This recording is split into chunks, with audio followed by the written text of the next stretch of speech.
最近おじいちゃんいるから違うけど、久しぶりにバイブスあげてこー。俺さんできるスイカ。Alright, next up we got a return of an old favorite. An old friend has finally come to visit after 4 long years of absence. We got Konosuba, an explosion on this wonderful world.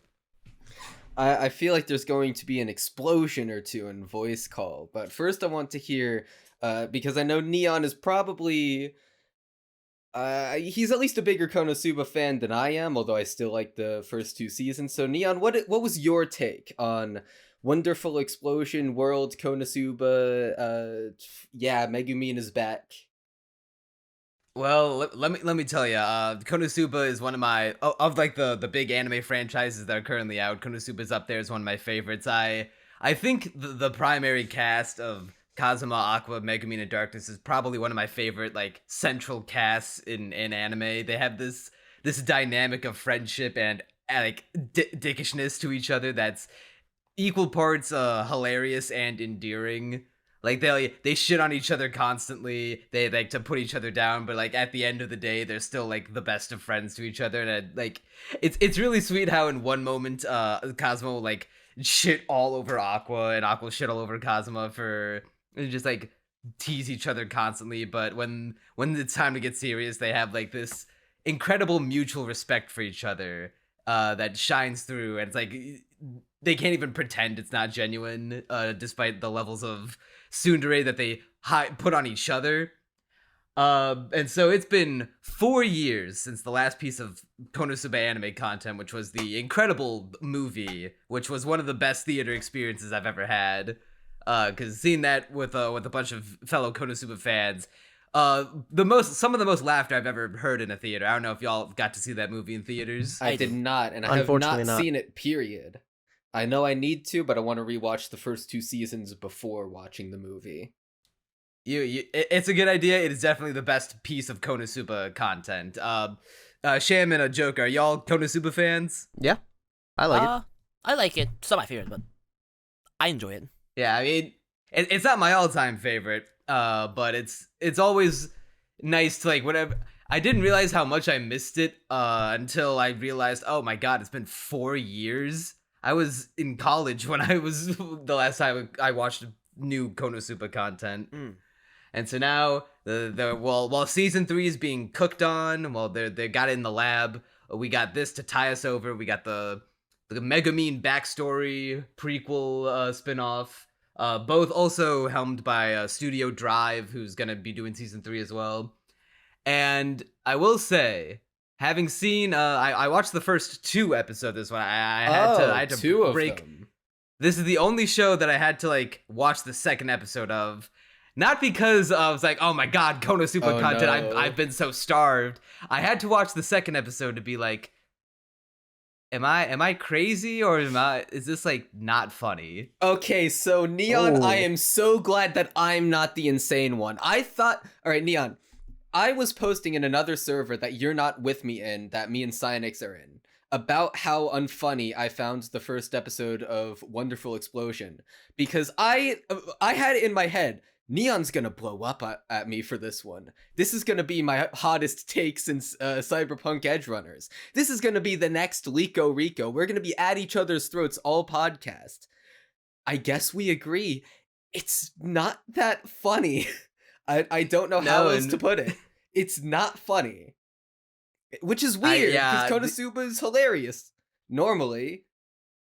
Yeah, I watched the entire first episode, did not even, like, I don't think I chuckled once, which by Konosuba standards is like a death sentence. I laughed once in the first episode, and it was when the teacher said that spells are all about just looking cool. Like, don't actually bother studying how to do them. It's just look as cool as possible. I've already heard that joke. That's they've already done that to death in Konosuba. Was that something from the movie? The movie is about going to Megumin's town of the Crimson Demon Village, so you get your fix of Crimson Demon humor throughout that entire movie. Yeah, well, having not seen that movie, and I guess if it appeared in the first 2 seasons, I don't remember it being like a huge running gag. I guess it's been long enough since I've seen Konosuba that it could still catch me off guard, but otherwise, this episode was a flat line. I guess for both of you who are much bigger fans of Konosuba, like the standards are like you need to laugh more than once, right? I mean, I need to laugh at all. there were shows that I wouldn't even normally consider as funny as Konosuba that I was laughing at constantly in this block. So like, what's going on? I mean, I agree with you. I'm pretty animated when I watch anime. Normally, I don't just have the meh emoji on the entire time. Little air through the nostrils, like when something funny happens, like audible laugh. The joke about aesthetics and for it to be cool, that got me. But for me, as long as I laugh once in the episode, like that's a top tier comedy anime for me. Like, What the fuck are your standards? Why do you and RedJoker just have no souls? I don't laugh at I anime, dare you, so... please watch Nichijou or Azumanga Daioh and tell me with a straight face that the most you can laugh at an anime for it to be good is like one laugh per episode. I've only watched the first episodes of both of those series, and you don't want to hear what I think about them. So, we're gonna be the worst of enemies. Well, I don't go watch Pop Team Epic and Gallon Dino for some top tier comedy. like for me, the series that I've laughed the most probably is Grand Blue. I mean, it's kind of fun. I think the manga's better. Yes, I agree. The manga has great time, timing, but yeah. Well, the most I've laughed is Bocchi, but I think that's a bit different. Bochi is also hilarious. Bochi is funny. But that's like funny in a different damn way. near I Love feel is like. War and Nichijou funny. But yeah, I mean the Megumin isn't. I mean, she's still like a fun enough character, I guess. It's kind of enjoyable to see just how much of a prick she is when she first goes into school, being like, "I'm not gonna make any friends." I will say there was one part that I found kind of obnoxious, and this might be a nitpick, but it's when Yunyun pronounces herself Megumin's rival, and then one of the other people from the Crimson Clan, whatever they're called, is like, "Arrival on day one? An exciting turn of events!" And the reason why that annoyed me is because I was getting excited, and then they said how I was supposed to feel, and I instantly stopped feeling it and just felt annoyed instead. Like, I don't need you to tell me to be excited. I was getting excited, and now I'm not. In the show's defense, like because you didn't watch the Konosuba movie, where a lot of the student characters and Megumin's sibling and parents actually show up in that movie. So like, and as far as like the chronological canon of the anime goes, for fans, this is not the first time we're seeing these characters. The eye patch one, who's like always putting on airs and kind of like talking about flights of fancy. She wants to be a writer, so she's purposefully, like, even more so than the other students, like, talks like this real fancy talk, and overblowing her speech is kind of like you'd see in some schlocky writing. But I still understand where you're coming from. I feel like there were better ways to show that trick, because I didn't pick up on that at all as someone who hasn't seen the movie, and I feel like there were better ways you could show that than just doing something kind of annoying. But I mean, that obviously isn't going to be like the nail in the coffin for any episode. The bigger issue is just that there aren't many laughs to be had. It's very I guess it feels like a slice of life a lot of the time. I mean, it's literally Megumin's school days. That's all what it boils down to.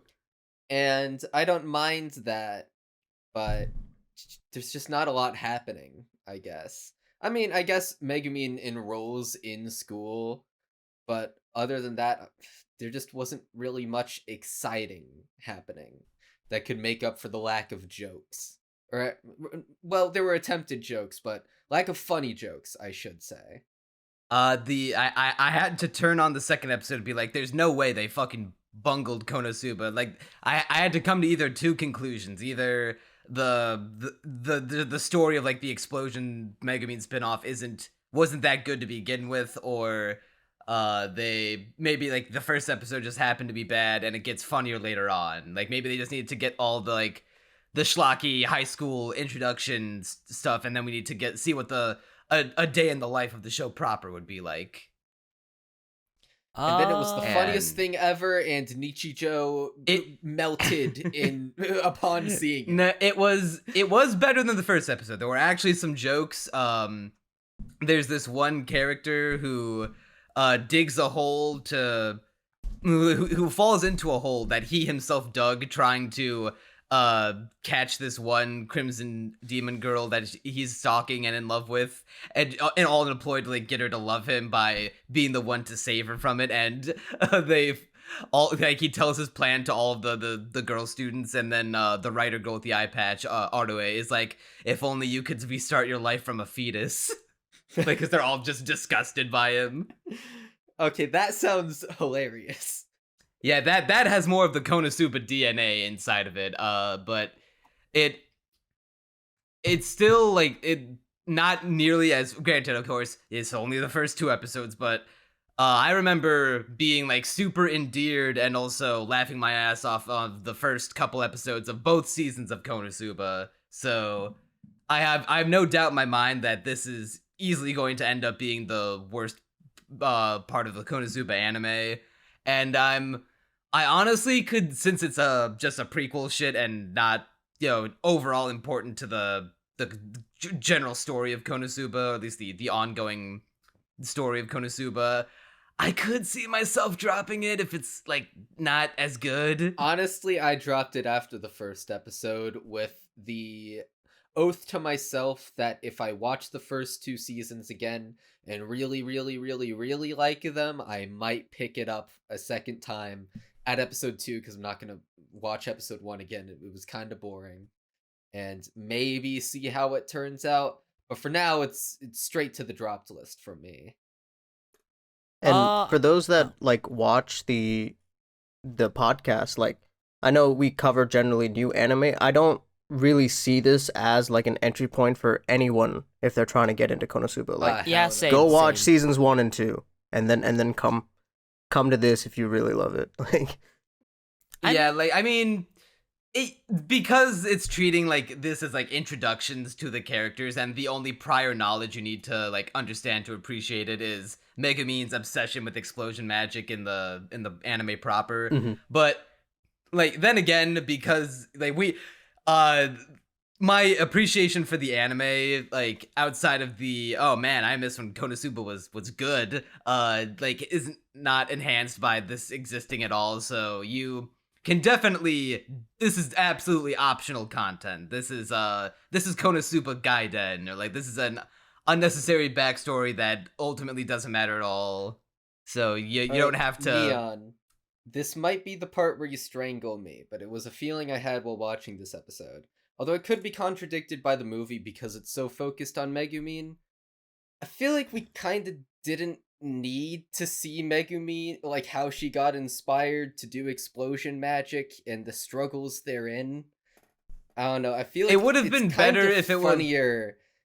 I feel like it's funnier if it like the explanation is just, oh, she wants to be powerful with explosions. I feel like it gets a little less funny once you realize, oh, she got inspired because she saw a mage once.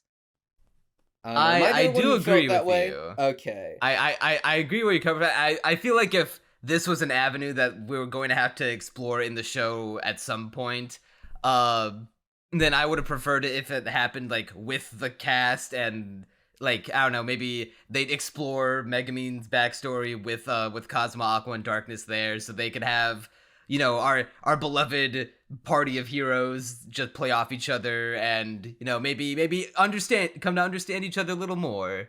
But yeah, it's not for this type of story that Konosuba is, which is at the end of the day a comedy. That just happens to have a narrative pushing it forward as an excuse to tell more jokes. This was absolutely unnecessary, and definitely the least interesting Megumin has ever been. I mean, I don't really have an opinion. I enjoyed it. It's not my favorite, but I mean, I never laughed at season 1 or 2 anyway, so not like I came here expecting to laugh. So it's cute. I enjoyed it. I don't really have much of an opinion. I will say that this is a double-edged statement what I'm about to say. I am a little less.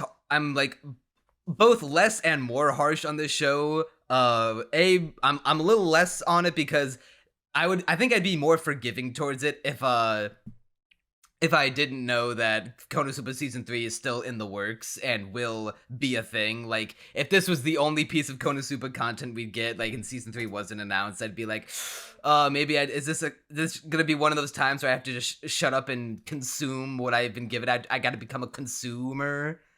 Because this is the only piece of Konosuba content I'll gotten in 4 years, and I should be grateful. Don't think, Neon, just consume. Yeah, but then... watching these 2 episodes is getting me, even with the knowledge of Season 3 coming in the works, is getting me a little concerned because the artwork in the show is pretty good. This is the second time Konosuba's gotten a studio change. First it was Dean for the first 2 seasons, then it was JC Staff for the movie, and now it's Dry for hot potato with this IP. Yeah, and this is easily the least good that it's looked. Because it had peaked in the movie, and Season 2 looks phenomenal, Season 1 looks good. This looks okay, and that worries me, because a lot of Konosuba's humor comes from the manic, insanely comedic animation. And this show has good art, but lackluster animation. It looks good. I don't think it looked bad. It's alright. I don't think, like, yeah, the characters when at a standstill in just like freeze frames, they look good. Like you could fool people who, if you had told me that the studios changed, I would have if the studios didn't change, I would have believed you. But when you like actually watch it and you have like the funniest moments of Konosuba in your mind and all like the legendary animated sequences, like Aqua's legendary freak out where she's just becoming like she's more smear frame than person. And just writhing on the ground, screaming like the autist that she is, and just like so many moments in Konosuba where the animation played a key role in how funny it was. Seeing the lack of that animation here it brings me a lot of concern for Season 3. It's like, oh no, what if Season 3 becomes like the Konosuba's One Punch Man Season 2? And that's a fear. That's something I wouldn't wish on my worst enemy. As someone who is a One Punch Man fan who has seen Season 2, unfortunately, I do get where you're coming from. I'm not... Dude, One Punch Man Season 2 is one of the most depressing experiences I ever had watching a television show. Same! And I don't want to repeat that, especially with Konosuba. Bro, I watched One Punch Man Season 2 at a dark time in my life, and let me tell you, it only made things worse. I'm surprised you did not kill yourself. So One Punch Man Season 2 could drive a man to suicide. I firmly believe that. It was not helping, I'll say that. Yeah, overall, though, Konosuba obviously isn't nearly that bad. Even this season still looks good. But, yeah, I didn't notice any particularly lively animation except for, I guess the big wind-up to the explosion looked pretty. But other than that, yeah, but like that was it. It looks fine. It's passable. Passing grades, I guess. But, yeah, not as dorky as the first and second season's animation. But you want to know have something? Any other opinions on Konosuba? I'll take that as a no. Well, you want to know something that actually is funny? Mashle. Oh no. Yeah, dude, Mashle's fucking great. Okay. Oh no. So you know how Neon watched 2 episodes of Konosuba because he was like, oh, I need to make sure like I'm not going insane. However, it wasn't out of like a desperate desire to shovel down as much Konosuba as possible. I am entirely caught up with Mashle, and it is because I physically could not restrain myself from watching more of it. Like I would understand blink, completely. I would blink I had and to the hold myself back. I would blink and the episodes would be over, and I'd be like, how did that happen? I need to hold on. I need more of this in my brain. Quick, next episode. It is so unbelievably funny and great. And you know how I said that the less notes I take, the better it is? I have one note for Mashle across 3 episodes, and that note says, no notes, because I was so enraptured. I'm about to have an opinion. Oh no. No, Red Joker, you don't need word to do your this opinion yourself. very carefully. Red Joker, well- Dr. Doofenshmirtz's innators aren't going to even come close to the thing that I'm going to point at your house, depending on what you say next. I don't like comedy. I didn't laugh in the first episode. I'm probably not continuing it. You are I so... didn't insanity. find anything funny. I thought it was kind of stupid, so I'm like, Well, yeah, yeah, I don't of really course care. it's stupid. Obviously it's fucking stupid. But like, not it's, fun, not funny, awesome. stupid, just It's stupid. It's incredibly funny. It's stupid. funny because it's stupid. No, I didn't. The I didn't laugh premise once. of this So show. So The premise of the show is what if Harry Yeah. Potter put down the wand and picked up a fucking football? Bro, that's such a good way to phrase it. So, what a lot of, really funny comedy anime have in common is that the main character, or at least a character, is, like, basically playing the funny man to the world's straight man. So, like, in Assassination Classroom, Koro-sensei just completely breaks every single law of physics. He is completely ridiculous, nonsensical. There is no way you can possibly logic your way into understanding any of his powers, and that's the joke. And the show runs with that and takes it to the nth degree. Same with One Punch Man, where he literally mows down everything without even trying, right? That's the joke. This show is about our main character who, instead of, like Neon was saying, instead of picking up wands, he's doing reps. Our main boy Mash. And what I really like about his personality is that he is perpetually deadpan. So he is not reacting at his own strength at all. It is up to the world to react to it. And the world is always astonished. And I absolutely love watching it unfold. The antics he gets up to are just completely mental, and the thing is, he never shows any he's never fazed by his own strength. He's never fazed by any situation you place him in. It is always up to the world to say, what's wrong with you, Mash? Why are you like this? And it never gets old, at least in the 3 episodes I watched, and I'm watching episode 4 ASAP. Mind-blowingly I funny. have so much to say about the show, but I wanted to let the guests say their piece first, because I could rant about the show for a while. I watched 3 episodes. I absolutely could. I'm in the middle ground. I was one of those like that watched or read the manga as it was weekly, and I thought it was fun then, but it to me, with prior context, right, it comes off pretty one note after enough time because I was reading it week to week. So it had been a couple years since I'd read the manga, so when I watched the first episode, it put a smile on my face for one of the jokes, and again, my bar is pretty low, so I did enjoy myself. I think it was the one where he does like a quick workout routine like in succession, and then he like gets it, like goes back home or something like that.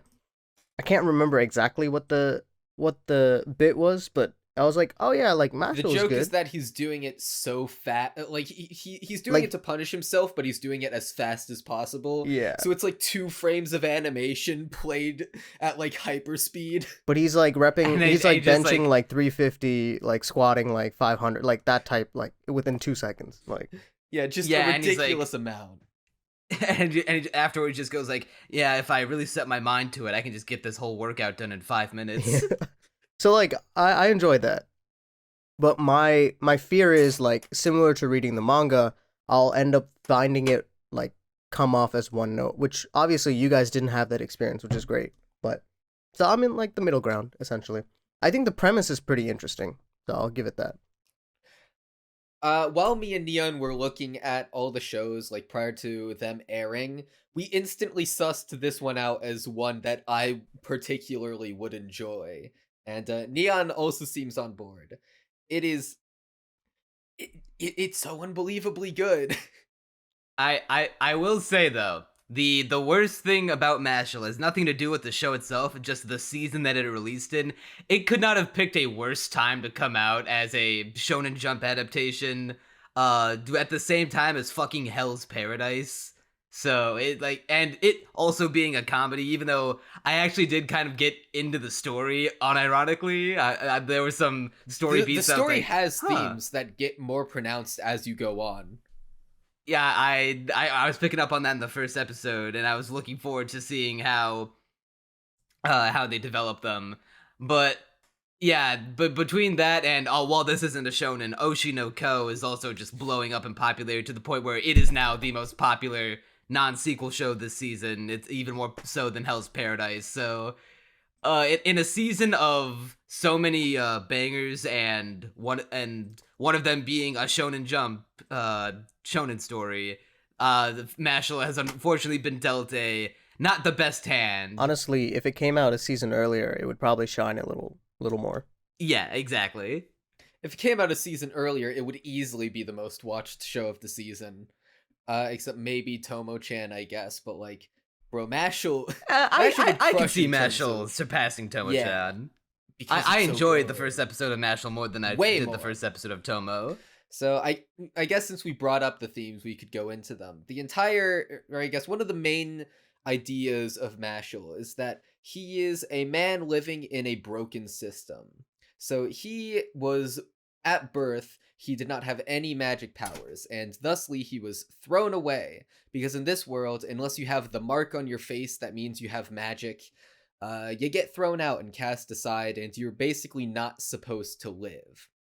And so the entire point of the show then, as we learn by the end, he is supposed to defy the system, rise up the ranks and be accepted by society and prove himself to be someone worthy of existing, and all the while presumably proving the system wrong. And Neon obviously didn't get to this, but in episodes 2 and 3, we see repeatedly how even the school system he is trying to rise up in is corrupt to the very core. If you know wealthy families, you get a free pass, you can do whatever you want and no one will stop you. And we see how people who don't get punished because they are, they have connections, take advantage of that and pretty much run the school.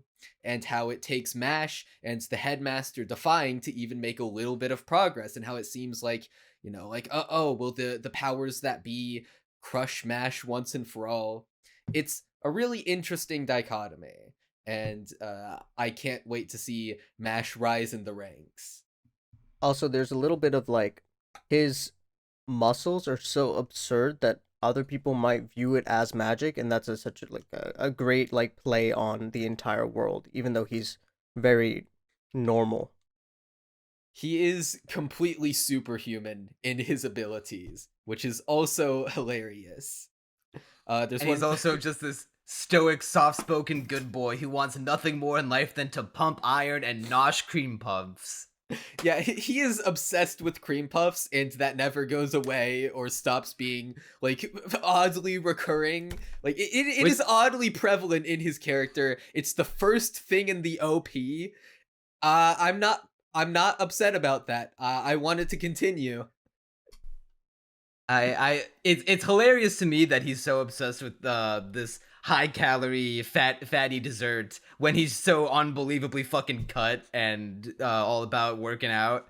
Yeah, like it's his favorite thing in the world. He'll just go out and be like sing songs in his stoic, soft-spoken, good boy voice about how much he loves cream puffs and wants nothing more in life than to just eat cream puffs forever. I mean, he got to get his carbs in, Yeah. It's a great source of carbs. Bro, Yeah, but all that sugar, all that fat. when you're as ripped as Mash, every day is a cheat day, and cheat day means cream Yeah, puffs.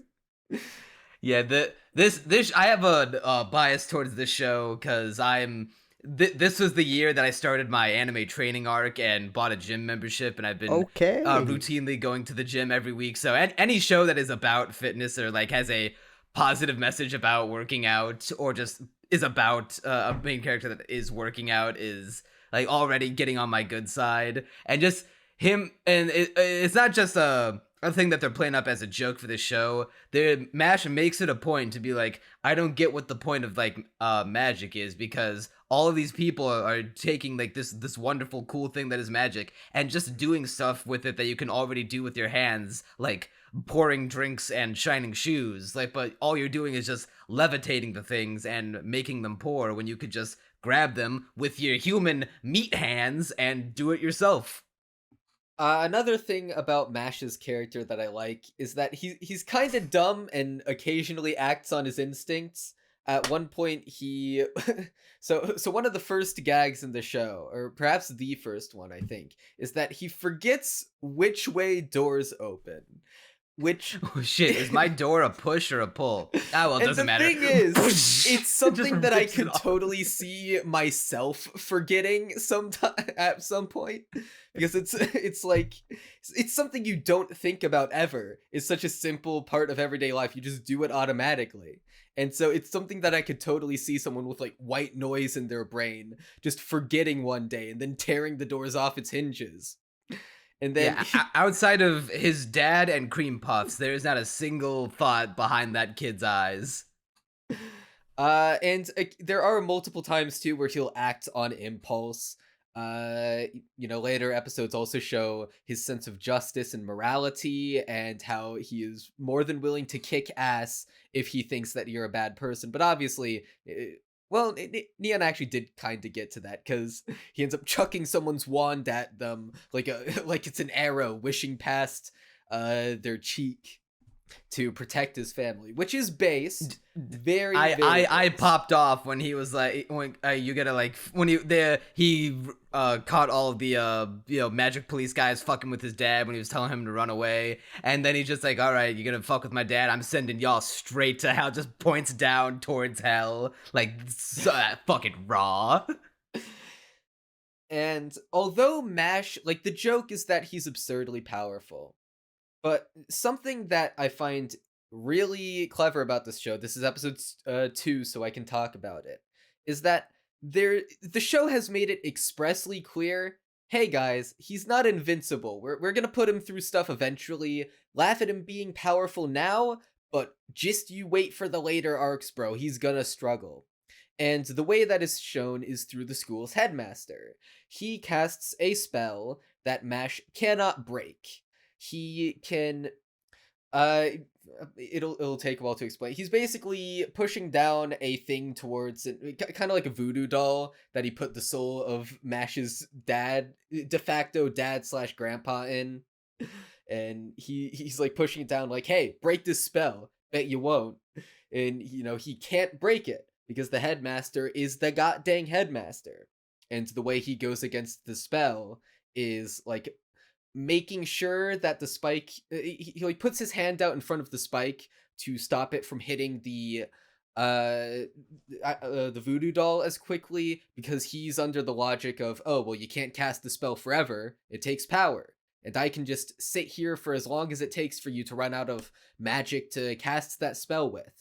So he has to use his head to prevent the spell the best he can. And even then, it's never made expressly clear as to whether or not he would have been able to, stay there for the spell's duration.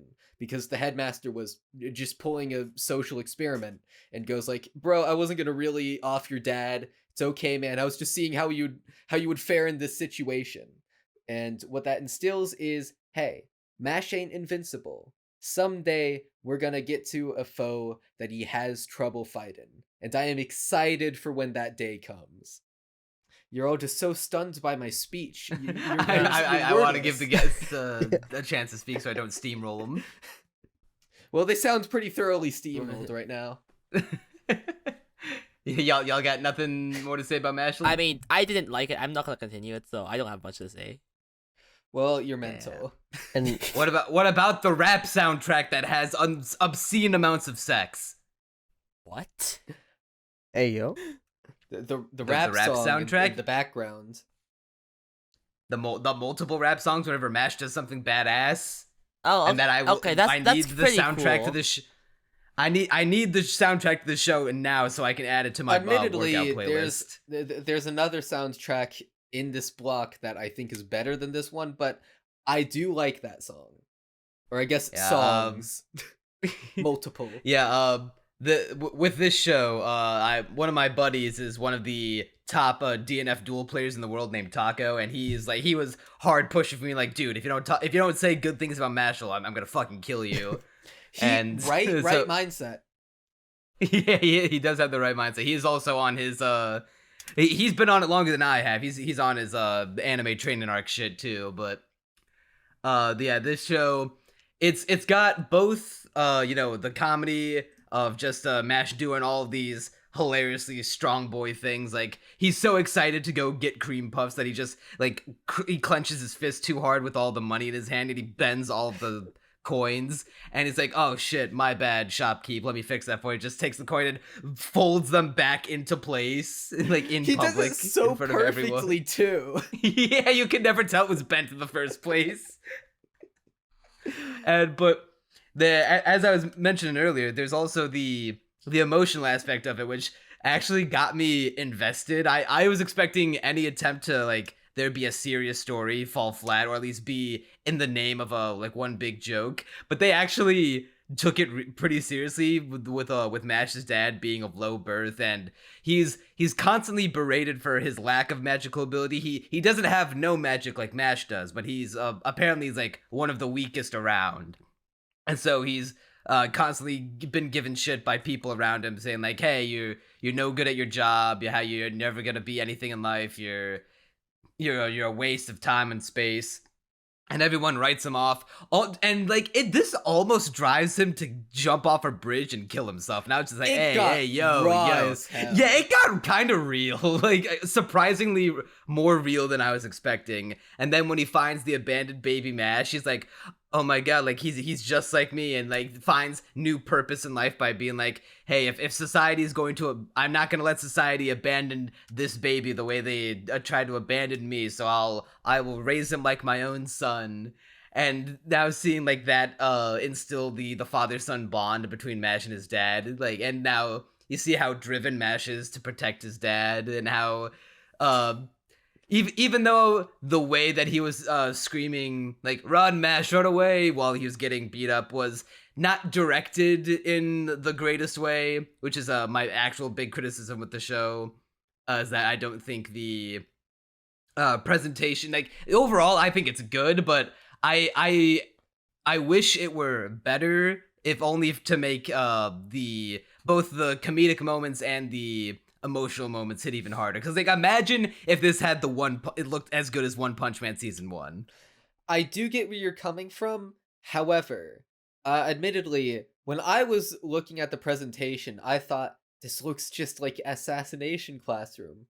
God, I miss Assassination Classroom. I like this show because it looks like Assassination Classroom.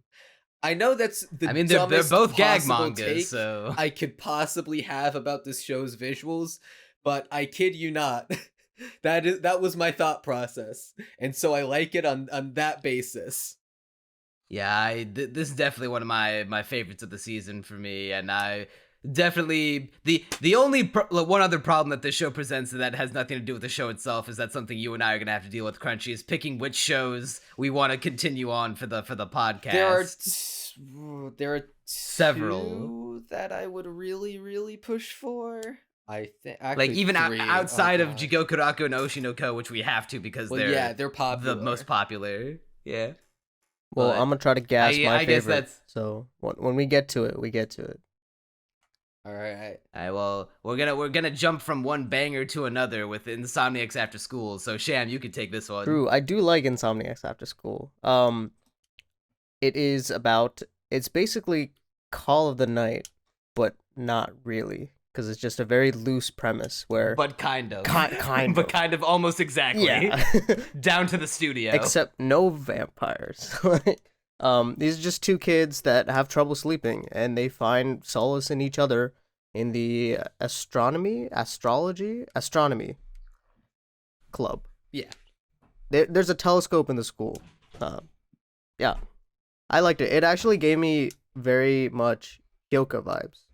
I don't know why it did, but I saw a bunch of parallels of shots, because Hyoka is one of my favorite anime, so It's like one of the only ones that I really like know like the back of my hand. So a lot of the shots reminded me of it, and I have been reading the manga for a couple years, and the artwork's really nice. And I'm sure Crunchy has other opinions than what I'm about to say because they made their video about Shaft and Call of the Night, but I actually very much prefer the muted blues and purples of the colors of the night compared to the vibrance of Call of the Night. Oh no, I like this show. If we're just comparing first episodes, I think this blows Call of the Night's first episode out of the water. Admittedly, I think you're both wrong. Call of the Night slaps, but in fairness, Call of the Night is literally like one of the most crunchy coded shows you could possibly fathom. And so is this one. Well, see, all right, so I'm gonna give you my backstory with this show. I am a reader of the manga. Mhm. I have read 50 chapters, I think, of Insomniacs After School. You're basically caught up. There's not that many after that, so. And when I read Insomniacs After School, I was of two opinions in regards to a future anime adaptation. One, an anime adaptation is inevitable, and two, it will inevitably be bad. And the reason why I thought that is because Insomniacs After School, the story really ain't that good. I'ma keep it a buck with you. You might disagree with me right now based on the first episode. I can promise you, having read 50 chapters of it, the story ain't anything spectacular. It is really, at least why I kept on reading it, it is a vibe piece. It is an atmosphere piece. The manga has such stunning artwork and carries its atmosphere so well that you can just drown yourself in a good way in just how comfy it is to just sit in the night sky in this manga.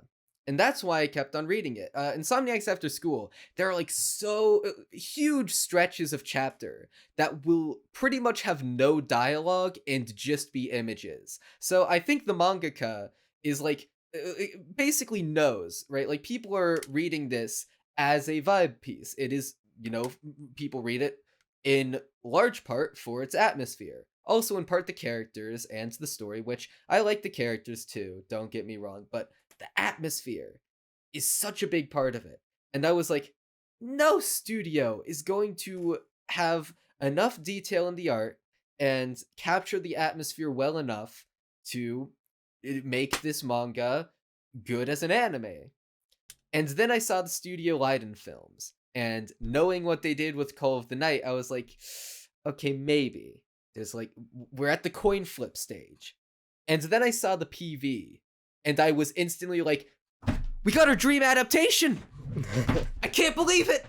They made a good Insomniacs After School adaptation! And then I watched the first episode and I was like, this is amazing. So it put you to sleep. As It put me intended. asleep? No, it did not put me asleep. No, I know it's a play on the you're on the title. Yeah. Like, Okay, that took me way too long to realize. No, this show, you put it real nice, Crunchy. This is absolutely a vibe show. As a manga reader, answer me this: what would count as like for manga to anime content for the next like 11 episodes of the show? Is it just Nakami and Isaki just vibing together at night and just like talking about their worldviews and like why they can't sleep at night? There's a little more to it. They introduce a new character. She's not as good as the other two. I'm gonna keep it a buck with you. We learn. I think because I saw the scene in the OP, so I know they're going to get to it, and I'm pretty sure it'll be the last episode of the anime. There's a big ol' spoiler about Isaki's backstory. And all I'll tell you is that when I was reading the manga, with each successive chapter, there were more and more comments down below saying death flag, death flag, death flag, death flag. Yeah, I love your line, April. Let me tell you the thought process, the train of thought that went through my head as I was approaching the end of the episode. The entire episode, I was like, oh man, is this gonna be like some boring shit like Call of the Night could be at times, when it's like some maybe it would be too up its own ass about all of like the I'm 14 and this is deep type shit. But then I saw Nakami and Isaki just hanging out and being super cute together. They're insanely endearing. They have this wonderful chemistry. Isaki's casual fit is pure sex. The strapless crop top under the overalls, yeehaw, fellas. But just seeing them vibe at night, which all of these like super cute, super endearing activities that they do. Like they're just hanging out, they're talking at night, they're just walking around the city. Isaki literally stops to copy a side mascot pose as they're walking, and that fills me with life. I actually don't remember that from the manga, and I think because you can't time it nearly as well in a manga, because that had me dying of laughter. The way it's revealed is that it focuses on the sign, then shows Isaki copying the sign, but then you see that Nakami has already moved on. She is doing it for her own sake and no one else's. She decides, or she's also like doing it for the audience's sake. What I like to imagine is she's like going behind Nakami, sees it, and goes, this could be funny. Hold up. And then just does it for her own sake, just because she wants to, irregardless of whether or not Nakami even sees it. And that one moment when they're hiding from the police officer scouting at night, and she's resting near Nakami's chest, and his heartbeat puts her at such ease that it makes her drowsy and fall asleep for like a minute. That's some fucking Kino right there. That I was so I mean, yes, but it made me like, yes, okay, I am still inhuman and do in fact crave female interaction, and I do in fact wish that were me, God. But then at the very end of the episode, when they're talking about like oh yeah, when I was a kid, I was kind of like hospitalized and I wasn't doing so hot, but I'm doing better now these days. And when she starts doing all of, like the cute poses when he pulls out the camera, when they see the beautiful view, and it's like, hey, Nakami, take some cool pictures of me. And they do, and like then the music slowly fades and we just hear like the shuddering of the camera getting a little louder and echoier. A thought crossed my head and I was like, oh, she's gonna fucking die, isn't she? She's like, I thought this the bitch same got like thing. This bitch has every cancer known to man, and she will die at some point. Like, there's no way that she doesn't. And I don't think I'm emotionally prepared for that. All I will do is sip my water. Don't tell me, but my media literacy is high enough so I know that bitch has a countdown above her head, and it's rapidly approaching 0. All in all, Insomniacs After School, huge vibe show. This is my one fear. All right, Call of the Night's adaptation was phenomenal, but mostly because it had a good director. And this show also has good directing. I'm not saying it doesn't, but the thing is, Call of the Night's animation quality, production values kind of fell apart after episode 2, and there's like after episode 2 there was like one good cut of animation in episode 12, I think, when Anko is like confronting Ko, and then the rest of it is like hard carried by the directorial decision to make the camera pretty much always shake to give the illusion of movement. And what I fear is that, this episode had all around, solid production qualities, animation, all that stuff. But how fragile is that? Will we get another Call of the Night where it becomes still frames after episode 2? That is my one fear. Listen, I just need to see what kind of swimsuit they're gonna put Isaki in before she dies, and then we'll be at peace. Oh. It is insane how down bad I am for her. Like, I cannot believe they made her like great. Like, she's just so endearing, man. Like, she's instantly like falling asleep next to the guy, like just trusting him immediately, just on the basis of, oh, you have insomnia too. Oh, you just like me for real. Yeah, I will definitely say that the main two in this show have much better chemistry than most of these unpopular boy, popular girl rom-coms, to the point where it's More hard than to Ko even... and Nazuna. Okay, well, I disagree with that one, but I don't know, Pop maybe it off, gets I crazier guess. in the manga, because I know the manga goes crazy, but at least if we're comparing between the first episodes of both shows. I mean, maybe if you're just keeping in mind the first episode, bro. After episode 2 of Call of the Night, I was sold on Ko and Nasuna's dynamic, but that's just me, and you're just wrong. Post anime dynamic goes crazy too, for those that have that context. For Ko, The I think I do dynamic have- of Ko and her Nasuna? being Yeah, for 6 Ko. feet underground Yeah. and him being. yeah. Oh, yeah. Oh, you're talking I about don't- Ko Nazuna. Yeah, I was Ko and referring to Nazuna, yeah. Isaki's inevitable death. No, I won't speak on that. I don't want to ruin or sway your. Oh yeah, Shamu's Impression also either way, read the like, manga. Yeah, he can sip water with me. Yes, yes. Joker, you've been pretty quiet about this one. Well, what did you think? He hated I like it. It's comfy. Let's go. I also watched it at like 3 a.m. So I'm like, oh my god, I'm. Hey, going to you No, got that's the the- intended that's the right experience. I got the intended experience. It was like Actually, the funny last story. Yeah. Oh, actually, you continue. Then I'll tell the funny story. Oh, okay. I was about to say, like, this was like the last show I watched on Tuesday night before I slept. So I'm like, wow, this is working. I like it. Yeah, I didn't watch this one at 3 a.m., although it was the last... No, actually the second to last show, so never mind. But I was going to say that for Call of the Night, one of the things I did, slightly off topic, but I exclusively watched the Call of the Night episodes after midnight. I thought it was fitting. That's a good choice. That's called setting the mood right there. Yeah, and if I continue watching Insomniacs after school, I probably will. It's the best adaptation I could possibly hope for, judging from the first episode. I would be down to watch this at like midnight every every few days or whatever. It would be a vibe. Yeah, this was one of those shows where I finished episode 1. I'm like, I want to continue.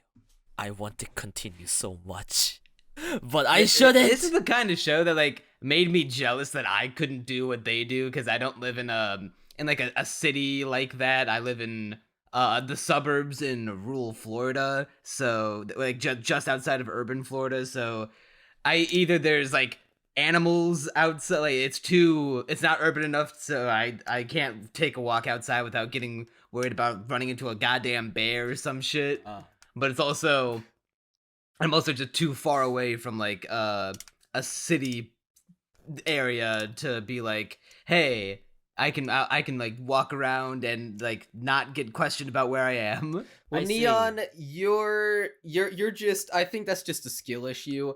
I live literally I got a in the bad middle spawn. of nowhere, and I go... Well, my bike's broken right now, so I can't. But I go out on bike rides in the middle of the night, way out off into on the country roads with a reflector on, and then I hear coyotes in the distance and rush back.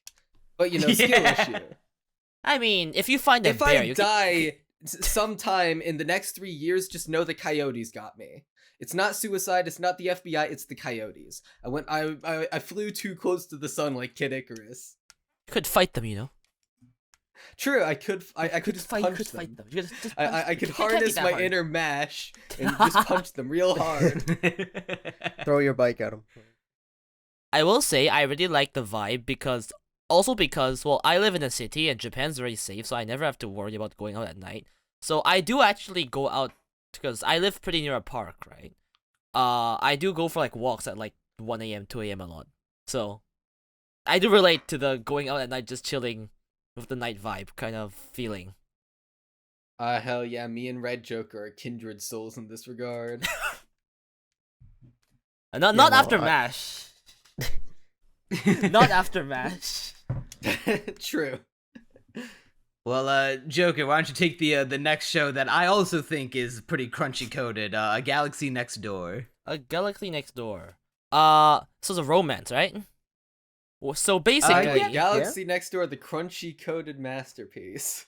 So basically, there's this mangaka. Well, there's this guy who became a mangaka, and then his dad died, and then now he has to work to send his younger siblings to college. But as we all know, mangaka deadlines are horrendous. You actually just don't get sleep. So he's looking for an assistant, and an assistant comes. Except the assistant is some alien, some princess of the stars, was it? Mm-hmm. Yeah. Yeah, and that's the premise. And she's really good. She likes manga, and she's really good at drawing. And now they live together. So Neon was saying that this was crunchy coded, and he is right. Because I have the manga, and I was gonna read it before watching this episode, because I wanted to be a pretentious manga reader who sees the adaptation and says it's garbage in every conceivable way. But I didn't have time nor the will, so I was just like, you know what, I'll throw on the episode. But I was hopeful. I was like, alright, we've got childcare. That's a tag I like. We've got mangaka. Oh, struggling artist? That I doubly like that. And you also have a romance and a cute girl? Sign me up! There is not a more crunchy-coded show in existence. Those are like 3 of the best things you could possibly put in a show. I wish I recorded myself, like my face, watching this, because it would have been a case study for scientists the world over to know what it looks like when the life in someone's eyes dies in real time. You didn't like it? I didn't like it. I do not like this show. That's... I can understand not liking it as much as fuck it, goddamn, what's it called? Insomniacs After School, and even there's a couple shows later in the list of a similar vibe that like, well, I'll fucking say it, Skip and Loafer, but this one's definitely not as good as those two, but I still enjoyed my time with it.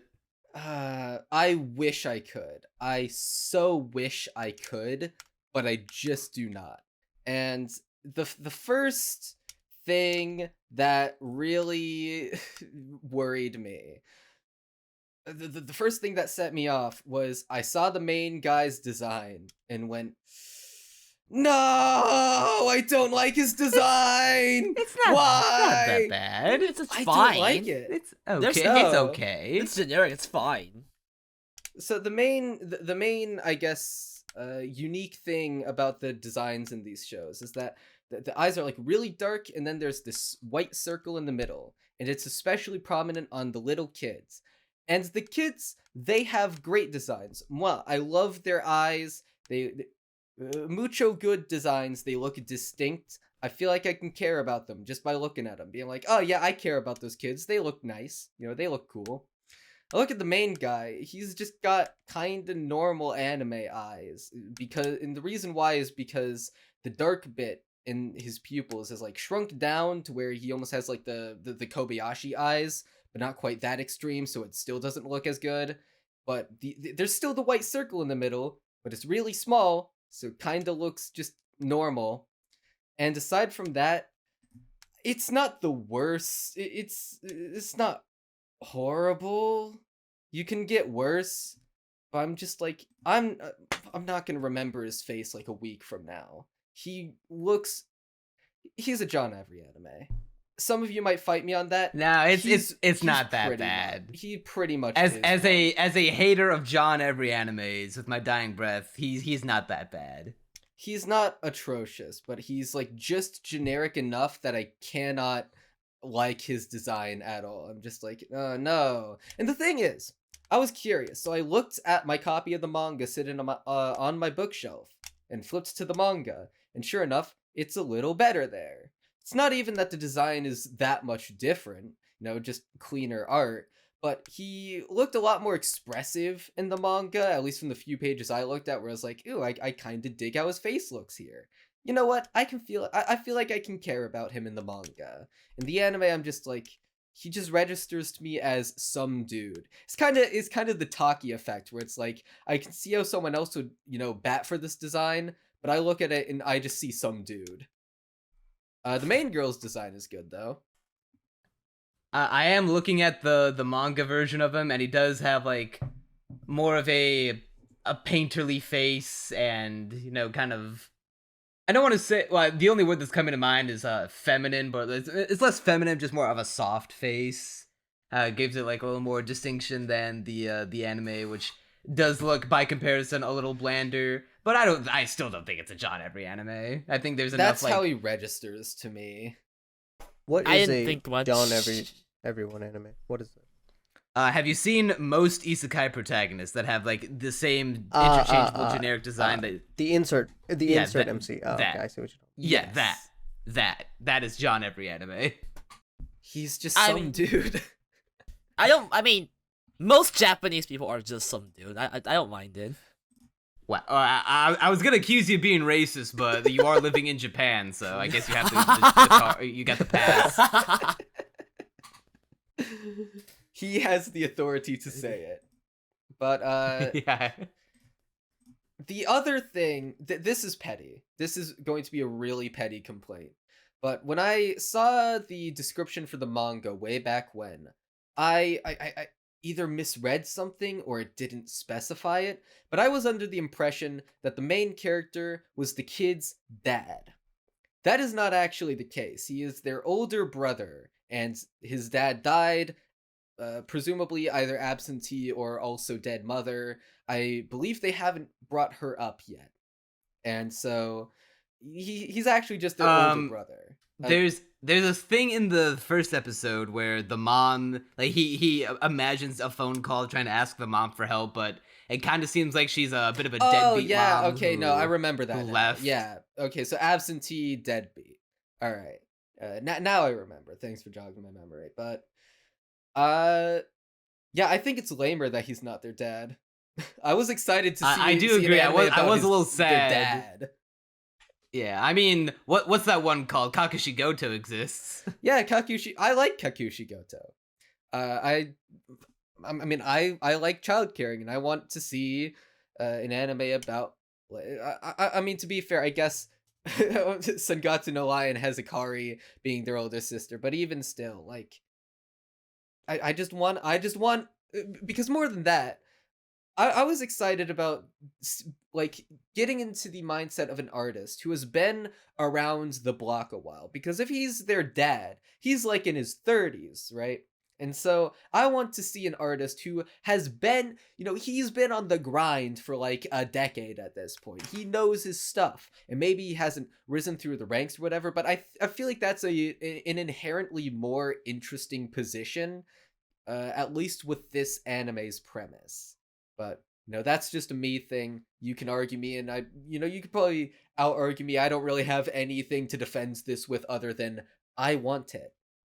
I appreciate the sentiment, and I relate to the sentiment, because I was actually a little disappointed that those kids weren't his kids and they just turned out to be his younger siblings. But as far as the show itself goes, I was a big fan.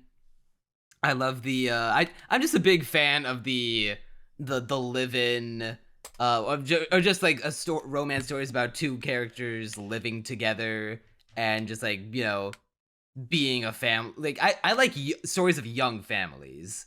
Like I like to see stories about people who have either like just gotten married or just started living together, and like just trying to like figure it out as they go, because we get so many stories about like either from the kid's perspective, or the characters are falling in love, or that's like the product of a family. And I just want to see like it comes from a desire of like, because I want to have a family at some point, so I just want to see like artists' interpretations, like how they would depict new families, just to see different perspectives. I get where you're coming from, and I feel that same urge. That's why I like family shows. I don't like the characters in this show. What? I don't like any of them. What did they do? They're They killed just a dog.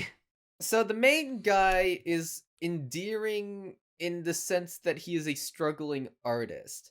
But what I found funny was when the main the main girl describes the appeal of his manga. She's like, "Oh yeah, I got into manga like a year ago, and when I read your shoujo manga, you know, they constantly got into misunderstandings, but it was like that fury that like caused this tension that eventually results in love." I find that really fascinating.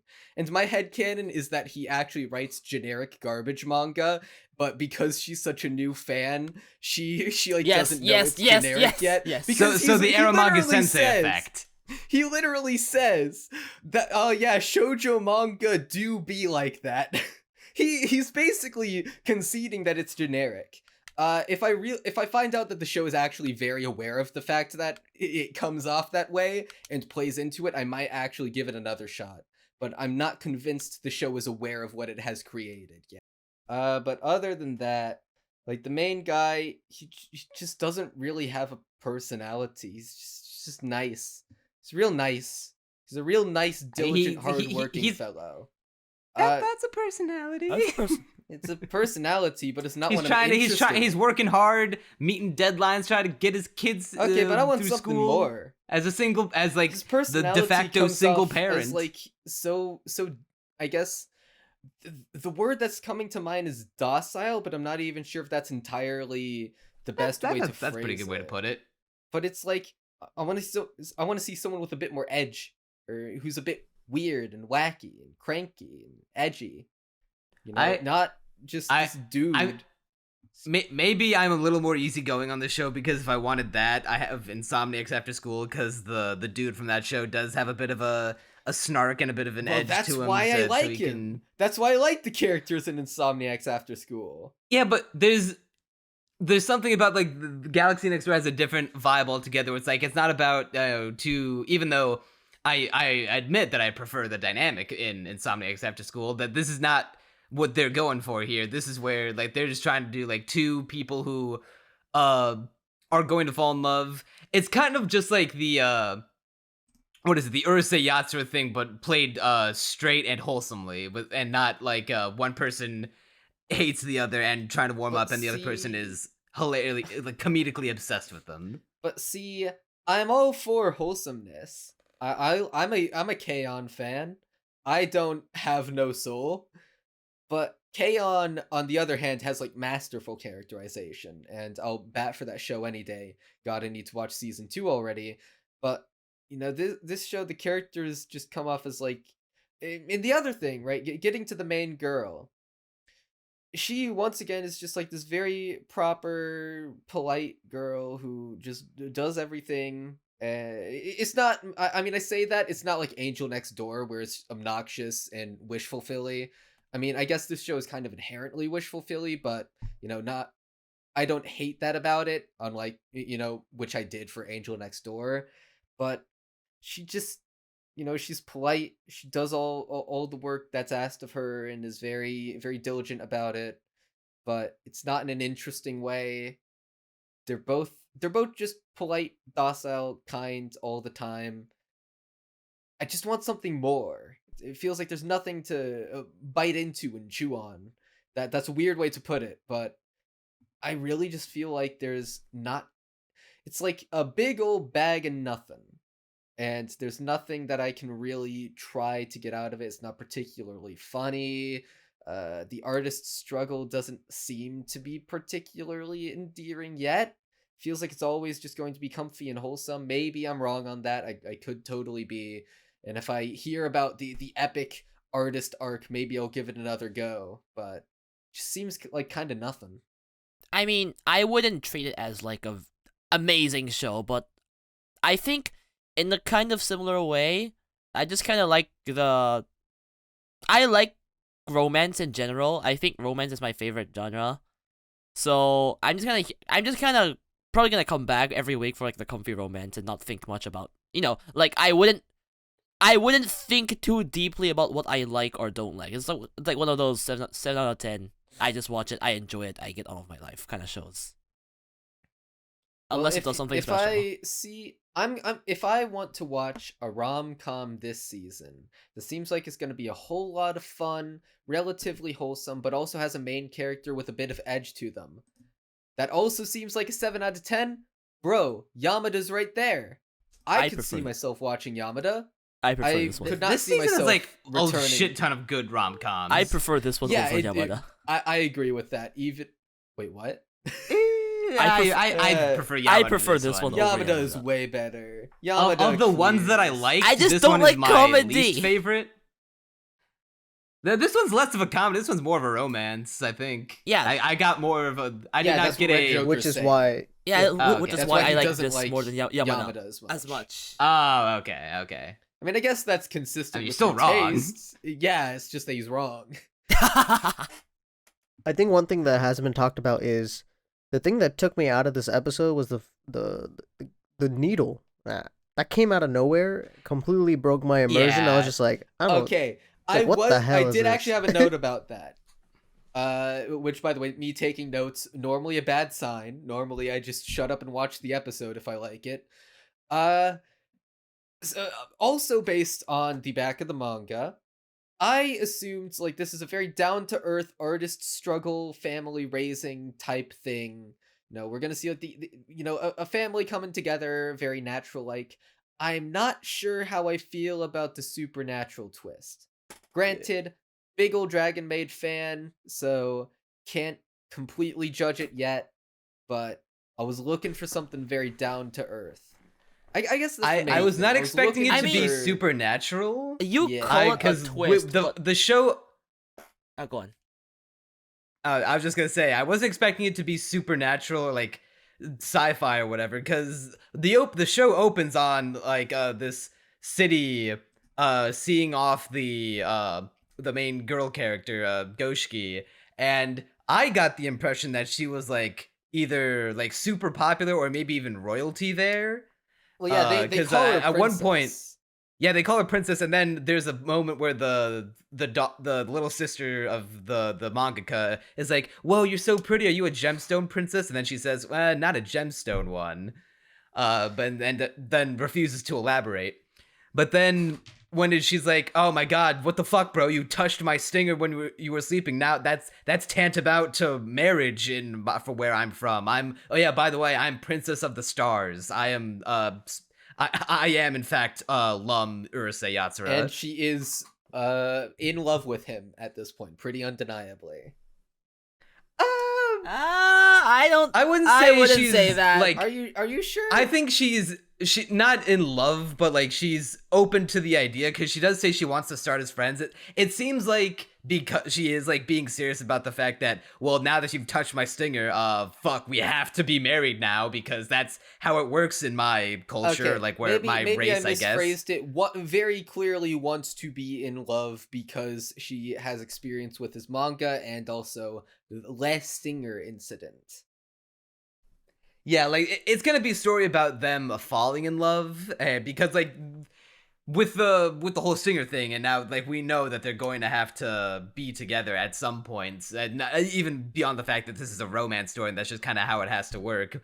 I feel like what they're going for is just gonna be like, all right, well, if we're gonna end up being together regardless, let's instead of like immediately jumping into the wife shit, let's get to know each other as friends first, and then we'll see how the love blooms later on.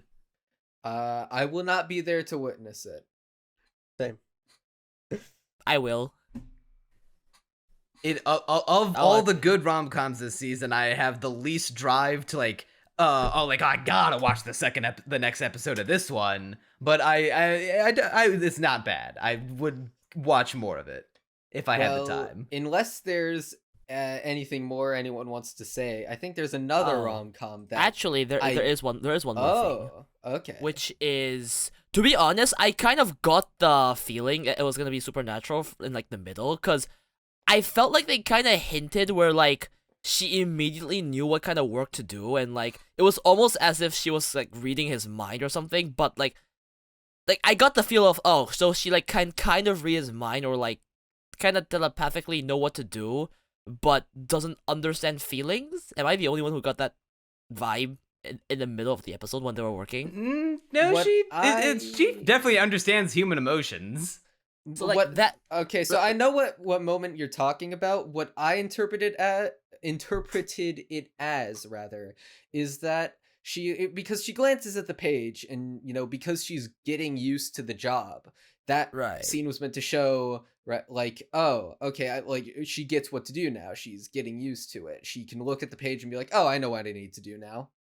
Right. I mean, that combined with the beginning when they said princess, I just kind of pieced together. I mean, it's probably like she's an alien or something. So I actually wasn't Bro is surprised. staring through the threads of the show. Fourth Eye awakens, exists in the fifth dimension. I felt it. Okay. But yeah, that's about it. All right. So I have I just have a feeling there's gonna be some disagreement here. Dangers in My Heart, another manga that I have partaken in. I in fact own 4 volumes of this, and as a manga reader, I can safely say the anime is great, and I love it. And if you disagree with me, I'll end you. Crunchy, no. Oh, You're no. that kind of incel? What do you mean? It's a funny show. It's funny. Yeah, well, it's- okay, of course you're gonna say. No.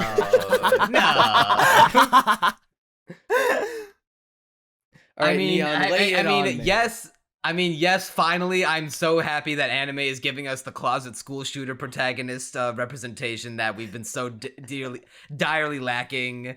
But outside of that, like, really? Yeah.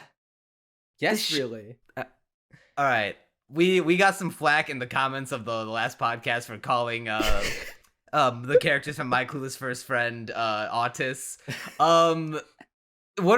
So how much trouble am I gonna get in for what I'm gonna call these characters? Just do it. Just do it. Like they're like beyond diagnosis. like at least the kid from Clueless First Friend had the excuse of they're in middle school, either elementary school or middle school. I forget which one it was. I want to say elementary. I think they were in like 5th grade or something. That's what the comment said, so I'm gonna trust them. But elementary by American standards. And they look like elementary school kids anyway. And but like these kids are like in high school, right? Yeah. Okay, what is their excuse? Why did they all cringe? But see, Because I they're in love high it. school.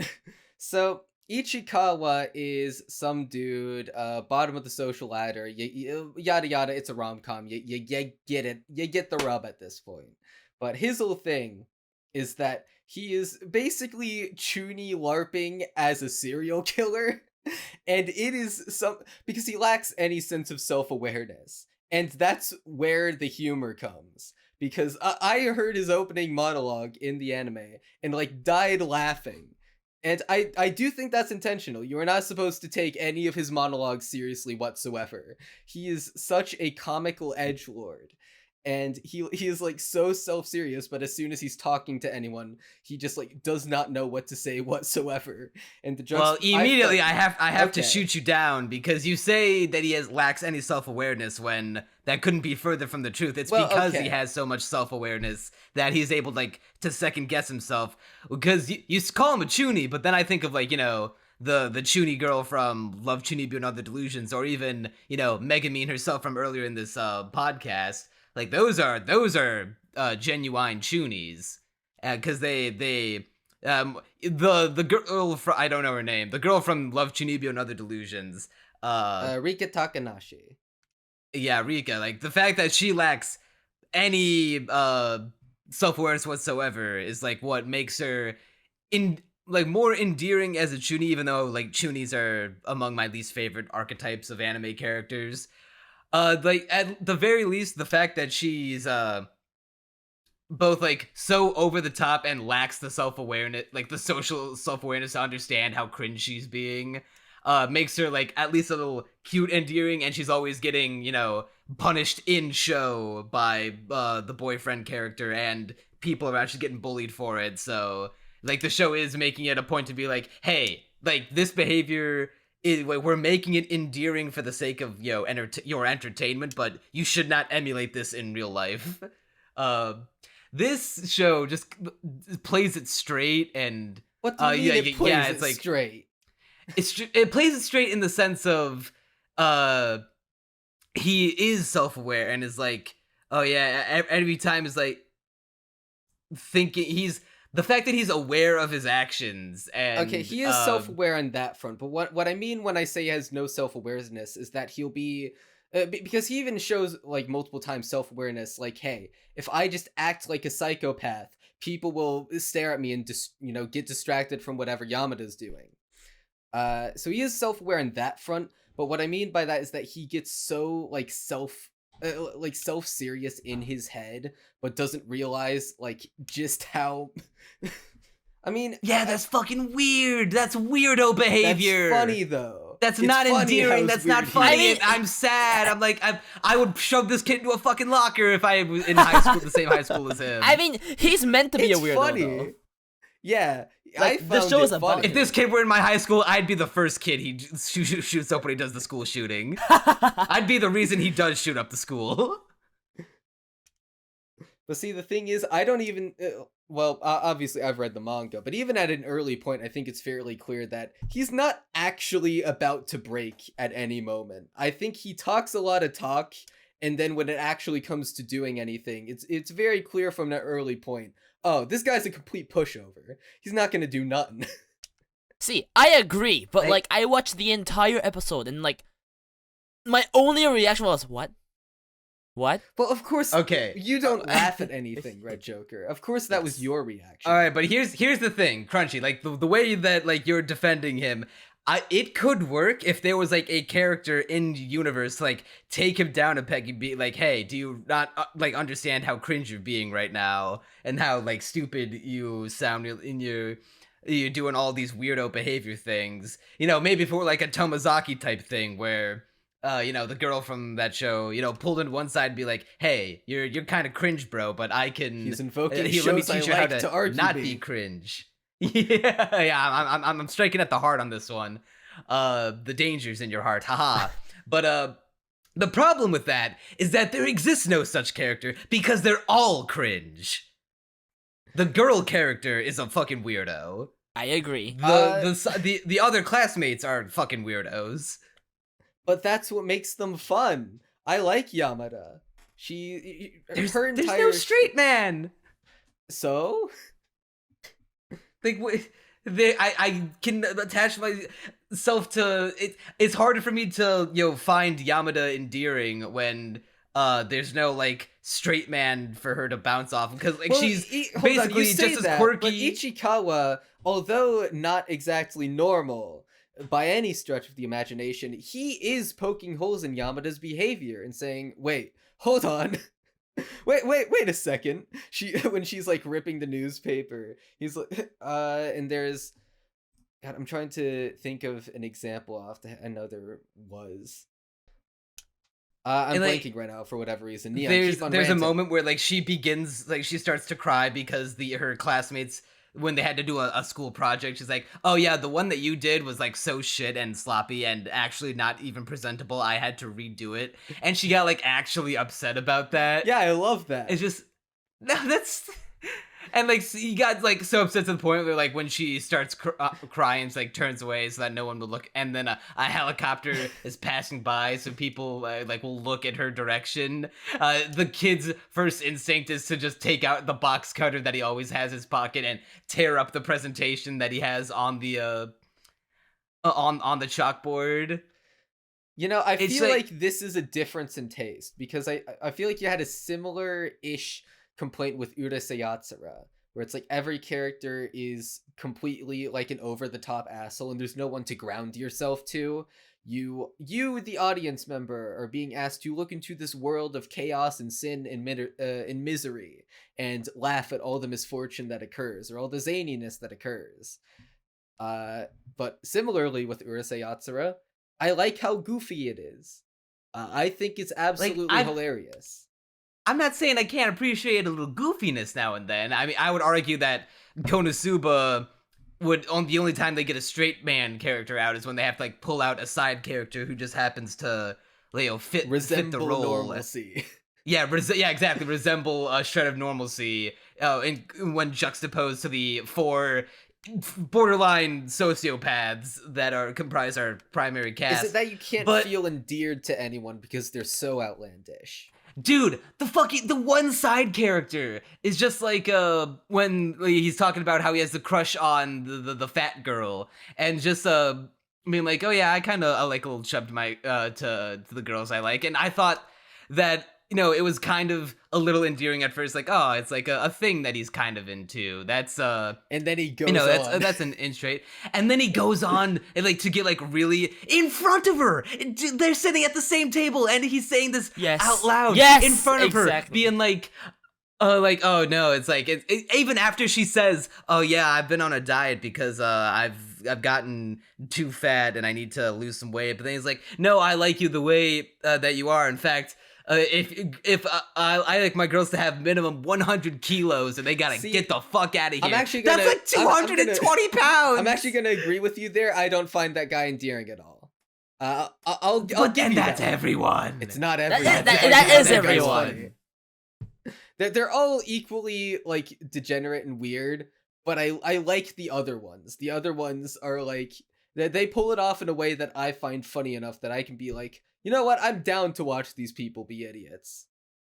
This show like just comes across as like the kind of people who are reading it and being like, oh man, I'm just like the main character. I just need a quirky girl in my life and I'll be fixed. I don't think that's who's reading this though. The the that's entire what it point came of the across show- to me. The entire point of the show is, well, first of all, to see him grow, because that does happen. There is character development. Exactly. But at the same time, it's very clearly, like, from the beginning, making fun of the main character, being like, hey, this guy's weird. Don't be like him. You know, he will go on, like, these super self-serious But monologues. there's no one, like, in universe to explain that to him. But If anything, realizes it. the tall girl encourages it. How does she encourage it? What did she When do? he's hiding behind the bookcase while they're all talking at the desk, and then he accidentally like, drops the book and makes a noise. She like, oh, there must be a cat in this library, and then like coughing to try to make him get a cat sound. He's like, oh, you know what? I'll go back there and check. And then I she loved does that cat scene. noises with him. That's peak autism, dude. stupid. I love it. It is stupid. That's why it's funny. But what you were saying about her encouraging it, the entire, I feel like you're misreading the show a little bit, because, like, one of the things I love about Dangers in My Heart more than a lot of the other, you know, rom-coms of this ilk is that Ichikawa, right, he is not, like, immediately thrust into the lap of this girl, because although he gets, like, passing interaction, at the end of the day, bro needs to learn how to be a normal functioning person and socialize with people to even get, Dude, like, at least- a conversation going. At Bro is least meowing Gojo waited a next to few her. episodes before he came to the thought of Kitagawa. This dude did it episode 1. I mean, yeah, but I like the characters in this show. They're dumb. I like that. I think I'm more. It's just I think weirdo degenerates. I'm and more- not even like likable. I think like I'm, that they're oh, weirdo degenerates. I'll let you speak. Okay, I was about to say. I think I'm more on the side of like they're weirdo degenerates, but like I don't exactly know where the show is heading. If they're just gonna continue this weirdo degenerates, or if they're actually gonna. Well, I think they're gonna try and like so-called fix him or like make him more normal as time goes on. But like I feel like I'm still struggling to see a solid, I guess, path on how they do that. So like I'm not entirely sure if I'm meant to take the entire thing as comedy, if I'm meant to take the entire thing as like seriously. I guess I'm not 100% sure of the tone of the show, but I've also heard good things from manga readers, so I'm like maybe I'll give it more of a chance. I think of the near the end of the episode where the Yamada's getting like harassed by this one dude to get her phone number, and you know, the main guy is seeing it happen, and his reaction is to throw his bike as hard as he can down the hill. To I the know, point where what the it breaks and, like, fuck? goes over the gate, and then And just like imagine the kid reading it, be like, "Oh my god, I like that's the kind of courage that I need to have." No, and like, I weep. Hold on, Neon.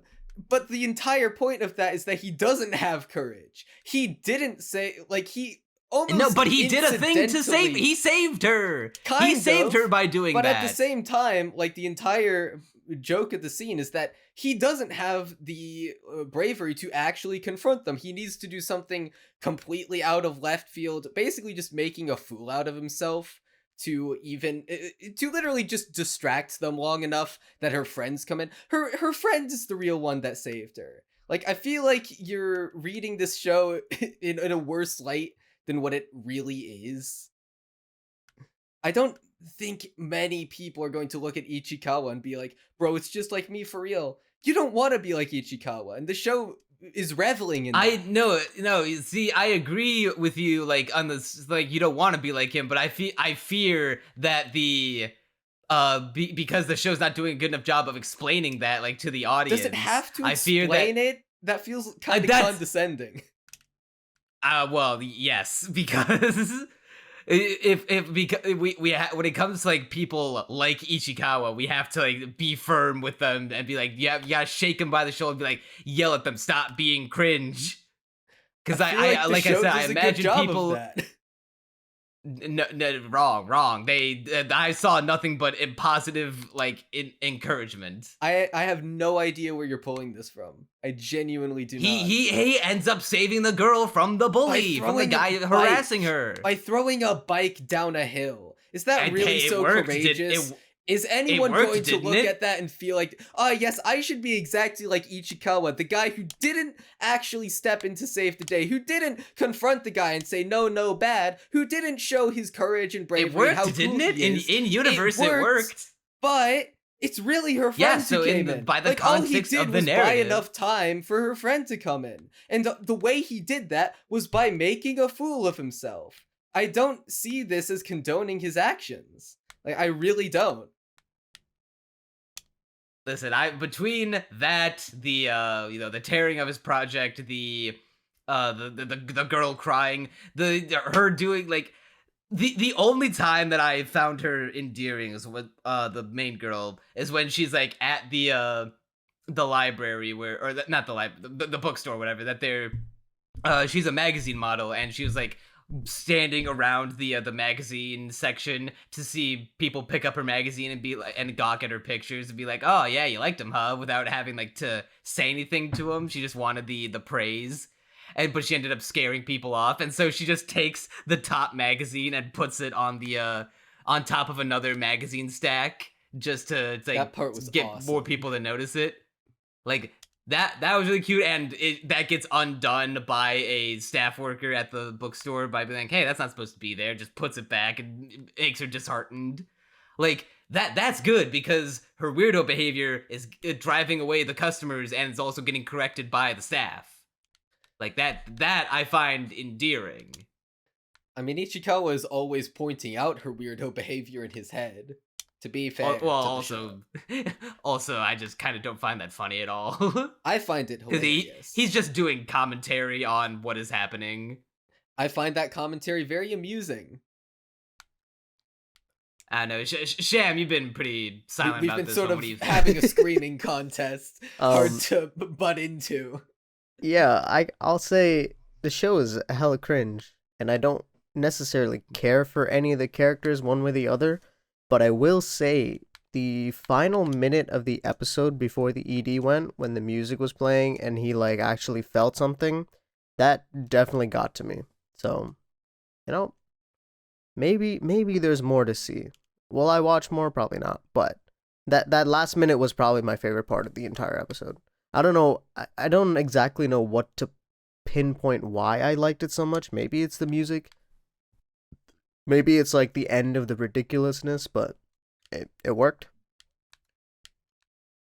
I actually thought that was one of the worst parts of the episode, because in the manga, it wasn't nearly so heart-wrought. It felt a little overkill to me. Well, I mean, I don't have the context of the manga, right? And True. that was probably the most like romantic part of the episode that felt normal. So that's probably what I attach to the most. Because the whole like I'm a killer and look at her corpse is like, bro, you need to get off of this. Stop reading your. I will tell this You to need pick up a Neon. football. Neon, I'm sure you don't care about spoilers. He becomes normal. Yeah, I know. Of course, he becomes normal because he has to be fixed. He gets the quirky girl, and he gets fixed because of it. He gets fixed before he gets the quirky girl. He does not. He becomes normal, and the steps are in their does proper Yamada order. help? Does Yamada help him to become normal? Not really. I mean, he learns to socialize from talking to her. She never figures out what's going on in his weirdo head. He has to come to those conclusions on his own. No, the show never tells you, hey, if you just tell the girl you like that you're a borderline serial killer, that'll go well. It does not say that. Dude, like in a sea of good rom-coms, like why, like I don't gotta this season. I don't feel like I need to keep up with the cringe one. Bro, you like Galaxy Next Door. Yeah, that better first episode. Way worse. I Nope. thought this one was very funny, although I actually have to check my list for this one because I list all the shows in order. This is okay. Yeah, this is like near lowest on the list of shows I like. I have Yamada under it, and yeah, that's about it. You like this more than Yamada? Dang. See, exactly the kind of people that need to learn. To be fair, I have the context of the manga for this one, so I know where it goes. Whereas Yamada, I have no idea where it goes. So, no, there's that. Alright, well, it's like the only reason that I would watch a second episode is to confirm my suspicions that everyone is cringe and that the show is not good. Neon is wrong. I'm on Neon's side. I'm on my side. quick, Sham, whose side are you taking? In the middle, so it leans towards Neon because they got. Cringe centrism. Ooh, you have been democratized. Democracy is a lie. Come, the Bagel Empire, rise up. I'm Dictator Cruncher. Talk about oppression. But you want to know what show will definitely oppress you? No, hold on, wait, I read the wrong one. My Home Hero. Shit, my transition. Fuck. My Home Hero. Has everybody seen March Comes In Like a Lion? No. Oh, Yes. that's literally my favorite anime. Okay. I have not. All right, then You should. RedJoker, you won't understand this context, but the main character just felt like a downgraded version of Shimada from Sangatsu. That's where I thought. Oh, I did His not think of that design until is you said very that. reminiscent. And now I just realized it. Like, my bro lost Shogi so bad, he decided to settle down, get a wife, and then ends up in this situation. That's what I thought the entire episode. Shimada is the resident L taker in that series, Facts. so it does check. Punished Shimada at his lowest point, and it only gets lower considering what this show is about. So, My Home Hero is about a mystery novel writer. Instantly made me more endeared to the character than I would be because I like novel writers. But you know, he's a hobbyist from what I read on the plot synopsis. I didn't get that impression from the first episode, but in fairness, it does not delve into it too much. I thought it was his job until I read the synopsis. But anyway, actually, there is a bit where it shows him as an office worker, so never mind. But no, he one time sees his daughter come home, or no, at a restaurant rather, and she has bruises all over her face, and he's like, "Yo, what this? That's kind of sus, like Among Us." And you know, she runs off like, "No, Dad, I'm not telling you where I got these from." And a chain of events later, he figures out his daughter is dating someone from the Yakuza, and then he like tails the Yakuza for like half a step, you know, thinking like, what do I do? And then they see him, and they punch him in an alleyway, take photos of him naked lying in trash as blackmail, and he decides, you know what, enough is enough. I'm gonna sneak into my daughter's apartment. Her boyfriend comes over, and he decides in that moment, yo, I'm not letting this dude get away with pummeling my daughter no more. And then he stabs him. Or actually, no, he doesn't. No, he punches him in the balls. He punches him in the balls and then bashes his head with a yeah. rice cooker. Yeah, my mistake. Yeah, he bashes his head in. Yeah, decent. It's like fine. I did not care for it. I like the premise would make for a good like movie or I guess television series. But the problem with this show is that the tone is kind of dissonant, because it's after like it's weird to open this like serious like it's gonna be like a thriller story with the dad being kind of like a goof to around his daughter when he's like falling out of the booth at a family diner to be like, no, my daughter, come back. I like that about I'm it. sorry. I like that. I liked that. Yeah. The part that I don't like is the production values. Yeah. Oh no, the show looks like shit. Yeah, that's the main thing holding me back. And I know and the manga's directing is very sloppy. Yeah. The directing not particularly great. There was one bit where it tried one of those color changes that I love so much in shows, but I didn't like this one because there's like this weird, almost like realistic 3D motion graphics effect over it, with like dust everywhere, and I thought it just looked hideous. They were attempting something artsy. It backfired hard on them because I did not like it. Ended up looking was. fartsy. Yeah, it tried for artsy, ended up fartsy. If this show looked good, I probably could have put it like a little lower on like the shows that I would continue watching, but as it stands, it's like better production values or nada. I have heard decent things about the manga. The manga is very well liked, and I might check that out someday, but anime ain't cutting it. So I'm actually quite invested in the story. I feel like this premise is pretty unique by anime standards. I don't think I've seen definitely anything like anything really similar. But yeah, just the production values are like, oof. You haven't seen it in anime, but you've seen it like all the fucking time in like Western TV and But movies. I don't watch Western TV and movies, so Well, there you go. See, that's why it's so unique to you. Same here. I literally only watch anime. Yep. My man. And the Owl House. But other than that, just anime.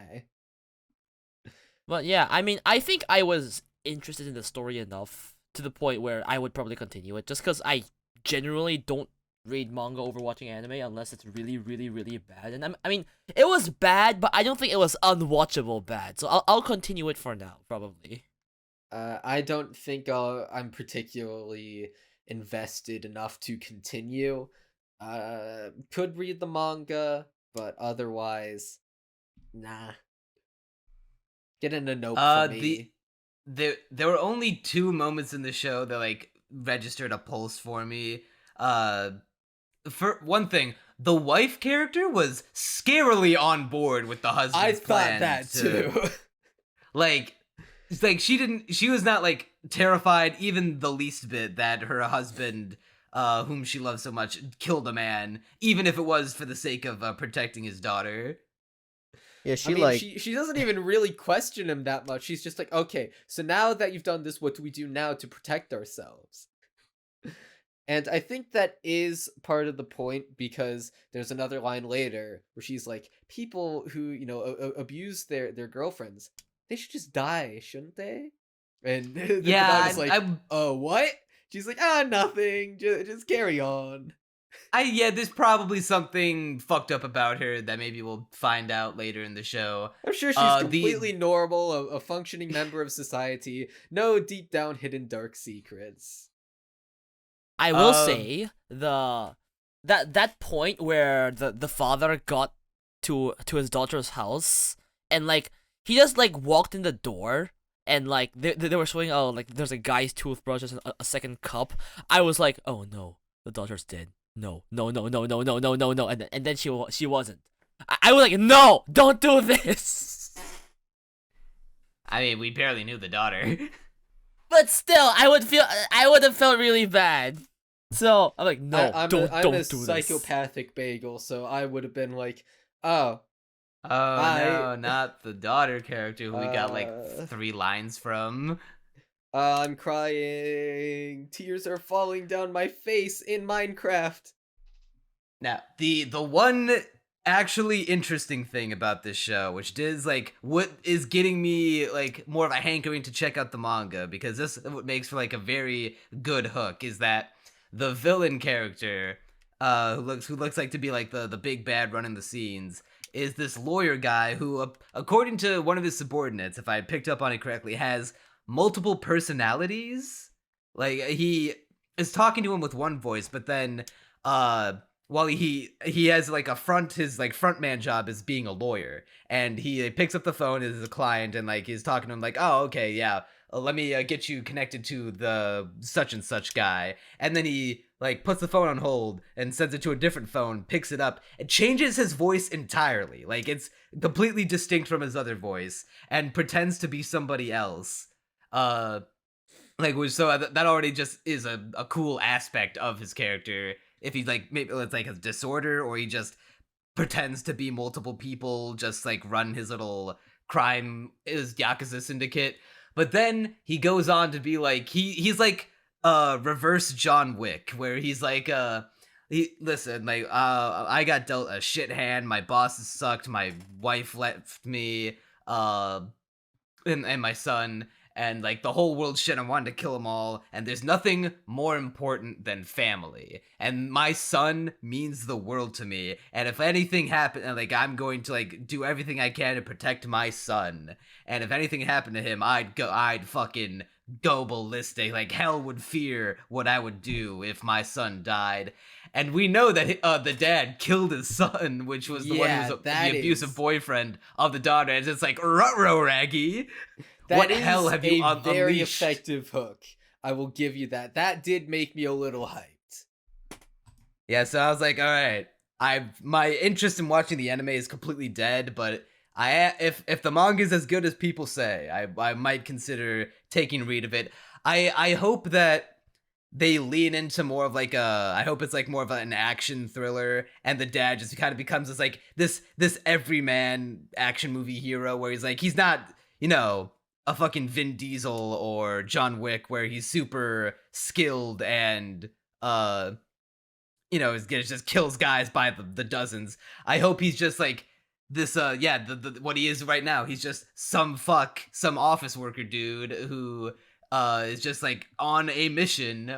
At first it was just to protect his daughter, but now he's just like on the mission to be like, all right, well, now that I've got the whole Yakuza on my back and I've gone too far to stop, I guess I gotta see this through, and just tries to do whatever he can to be the home hero.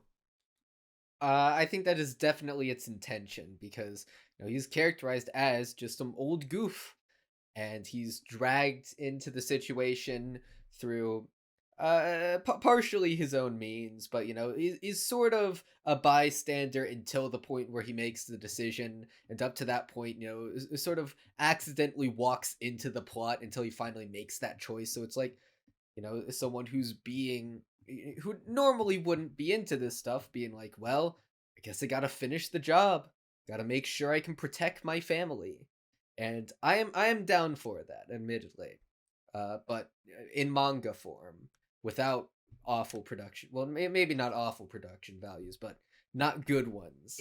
Let's put it that way. Yeah, it's not good.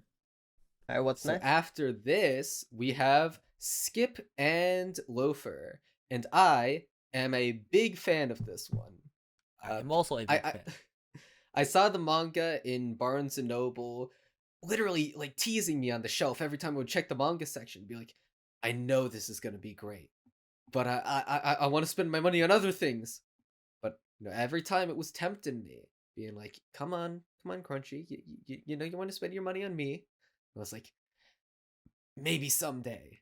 And now the anime is out, and I can safely say, yep, it's a good story. I really, really like it. Skip and Loafer is about this country girl who... Oh, and by the way, this is one of the seasonals that I watched, God, like maybe... I think like 2 weeks ago at this point. I watched this one early, so my memory of this will not be as strong as most of y'all's. But it's about this country girl who gets shipped off to the city, ready to live out her dreams in Tokyo, and she's very, very, very excited. And her whole shtick is that she's very overconfident and overprepared. She has it in her head that, like, all right, I've got my entire life planned out. Everything's gonna go perfectly. Nothing could possibly go wrong. I'm just gonna stick to the plan. Stick to the plan, bro. She's got like a Phineas and Ferb-esque plan on her, all in her brain. Then things immediately go awry. She gets lost in Tokyo, as one tends to do, and ends up having to run to school.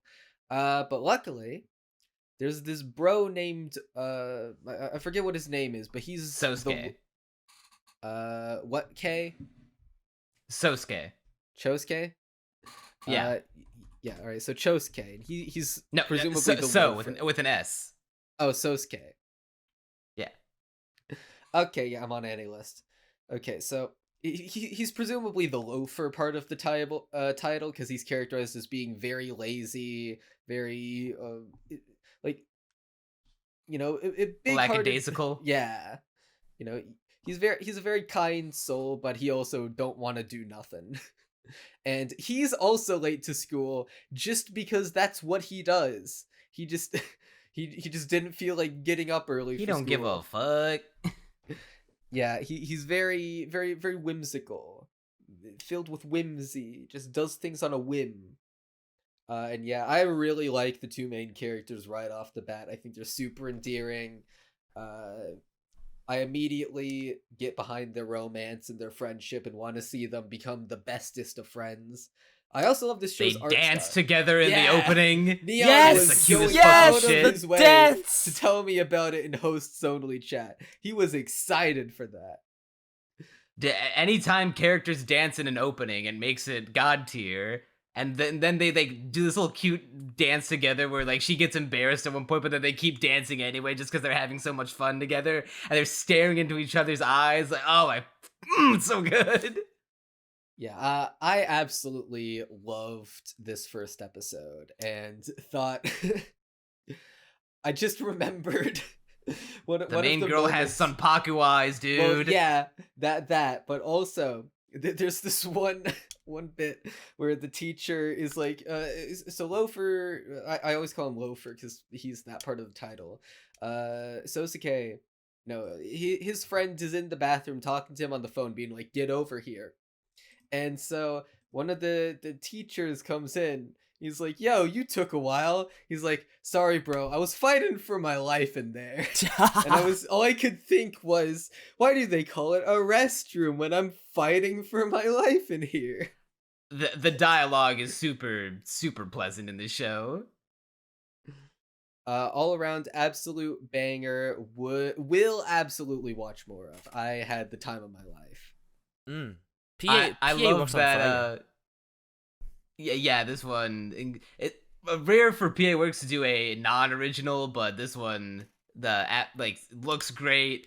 I fucking like lost it when she like it was everything. She's like she got her whole life planned out ahead of her, and she's like, wait, where am I supposed to go again? And then just get immediately like her entire life plan's like, I just want to die. I fucked up. If And the thing I is, can't like, she's go so on. chronically over planning that like she's like getting sick to her. It's constantly being her stomach. downfall. Yeah. It's messing her up. She's like on the verge of tears, and that part where she's like running to school, trying her absolute hardest to get there in time, and just barely makes it because the teacher, or I forget if it was the principal or some teacher. I think probably it was the principal that was yeah. like his speech ran long. Yeah. She like barely makes it in the nick of time, and then she forgets the speech that she had prepared. But because she's such an over preparer, has it memorized, and then proceeds to throw up because of stage fright. Yeah, well, like, no, like, all the anxiety of, like, running and the lack of Yeah. sleep finally caught up with her, and she's like, it's like, yeah, and she's like rushing to the bathroom, and then the teacher is like, hey, what are you doing? She's like motioning, like, get the fuck out of the way, get out of the way, and it's too late, she just vomits all over her in front of the whole school. Homeroom teacher. Yeah, and she's like, oh, and then everyone, when she gets to class, everyone's calling her the puker, and she's like, well, I guess I'm the puker now, huh? So funny. This show has soul. Yeah, this show has a shit ton of soul. I mean- Shamu, RedJoker. In my fashion, I did not laugh at all, but it was really cute. I love the character, like the dynamic between the main characters. I think just watching them do anything is fun. I think that's what makes a show good. They're definitely gonna continue watching. So Yeah. my channel in general is all about Hoseki no Kuni, and who the main character is voiced by the same character as the girl in Skip to Loafer, Tomio Kurosawa. So I'm always there to watch one of her works because of how expressive she is, and like the little like visual, no, not visual, but like audio quirks, like essentially the sounds that the skip part of the duo makes is just adorable. Absolutely love it. There's a scene where she literally goes like perfect while she's like fixing her hair, and I was like, this is it. We at the end of the podcast, I believe we'll be ranking our top 3 for the season, so Yes. you'll have to see Yes. where this actually ends up, but it is in my top 3. There's also another anime that does have Tomio Kurosawa as a main character, so you'll best believe I'll talk about her when I can. And I think I'm about done with my thoughts. Anyone else got Yeah, my anything thoughts else to say? were pretty brief on this one, if only because like it's It's not particularly deep. It's just very incredibly pleasant. Yep. Yes. Agreed. Mhm. Basically what I think. But you want to know what else may or may not be pleasant? Yuri is I didn't watch this one. Oh. Is that the next one on the list? This Yuri is is my literally job. the Yep, so it is. title for RedJoker, so you gotta take it away. Like, Yeah, this was supposed to be my Black Panther, but yeah, I will let Joker take this one. So, I've accidentally become a Yuri channel. So I watch this, I'm like, I should like this, I think. So basically, there's this girl. She's been called cute ever since she was young. So she kind of uses that to her advantage. She's like, okay, I'll just put on this phase. I'll just be the pleasant girl that everyone likes, and well, use that to her own advantage to get ahead in life. And her goal is she wants to marry a very, very rich husband. She wants money. She's a Based. gold digger. Based. And then one day, when she's trying to be perfect, she kind of trips on these stairs and like bumps into another girl. This other girl, well, she says she broke her wrist. I forgot. I think wrist. She's Hand, I think, comedically like playing it up Arm. to guilt trip her. So she's like, oh no, like, I need someone I can't work at the place I'm working at now. I'll need someone to help. So since you injured me, you have to come help. So she reluctantly does. So, and it's this cafe where it's like Yuri. It's basically this cafe where there's this. It's themed off this They pretend fictional school. Yeah, they pretend to be Yeah, they're kinda- like fictional Yeah, so prim proper high school girls who are also like basically from a Yuri, Yuri. manga, a Yuri show. they're basically role-playing Yuri characters. So basically, they'd get the money of 3 of us in this voice call, and all of it. yeah. I would, if this existed around me and were full of attractive girls, I'd probably check Yeah. it out at least once. I'm not gonna lie. And that's the premise. As a Yuri fan, I will say I'm not entirely sure on this one. I agree because I actually wasn't that big a fan of it. I'm like, cause it it's weird because it felt like the Yuri thing is more of a front, right? At least in episode It's 1. faux Yuri. Okay, It's so so- I it's actually do have fake something Yuri. to say here. Because this is another one that was teasing me from the shelves of Barnes and Noble. But here was my my thought process every time I saw the title of the book. I would see Yuri, and I'd light, my face would light up, be like, "Oh wait, it's Yuri," and then it'd say, "Is my job," and I'd just be like, I'm not as into it anymore. I don't want it as just a job. Bro, I want it It's from not the just a heart. job, it's a way of life. It is an ideology, a philosophy. It is a religion. it is a It is. it It's is my a religion. science religion. It's everything, but not a job. But yeah, pretty much a lot of the characters were, well, maybe it's accurate to real life, but they're all kind of bitches. Like they're all kind of bitches. Based RedJoker take. They're nice in front of the customers, and then they fuck it. At least half of them hate each other's guts behind the scenes, which Yeah, you are describing all women. Yes. Love the misogyny on this podcast today. Keep it up, fam. It can't be misogyny if it's the truth, Crunchy. But yeah, I came here for Yuri, and I got women pretending to like each other, but actually hating each other. So I'm Went not here for Yuri. sure Hey, about that one. Chief. but hey, Back there's some with hemorrhoids. incest implications. So Crunchy was in heaven. There were like incest I said, I implications. didn't watch this, but Yeah, but like again, there's the incest was just like it's fake. It's fake incest. They don't Wait. actually they hate each other. Wait, hold. Okay, I don't want to even ask the question. Keep going. Ask Did it. you watch Sean Ask wants it. to ask if it would be better if it were real. That's what. I want the real Shamu- incest. You Yes. you know the answer if you watch the show, right? You give me your. Yeah, I like Yuri. I sh- like incest. I don't like fake Yuri and fake incest.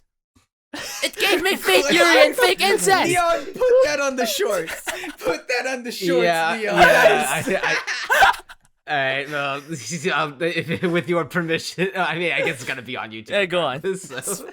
All right. Well, I'm in the similar boat. I was hoping like it would be actually about Yuri and not pretending to be Yuri, Yeah. even though the way that the show works, you absolutely know they're gonna like actually fall in love with each other by the end of it. And not that I don't like a good enemies to lovers story, because the purple hair girl absolutely like despises the guts of the new cute girl. There's just nothing to latch on to though outside of that, like, because like, first of all, the character designs are not balanced at all. You can tell who are the main characters because they stand out from the sea of, when it's not a CG crowd, it's just the same dark or to brown haired background characters, literal NPCs, and that's kind of distracting. Mm-hmm. And there's just like it feels like the core audience of the show is like Yuri connoisseurs, but who like don't want, like, it's less about like a actual Yuri story and more of like the various genres, or at least a very specific appeal of the, I don't know what they call it, the Schwestern or like cruise something Yuri. I think it's just a niche that I don't like want to give the time to, especially when there's so many other Yuri stories where it's like I agree. the girls all Bro, gonna be in I a relationship, have so it's like, first- what's the point? I have the first novel of Adachi and Shimamura on my bookshelf, still unread.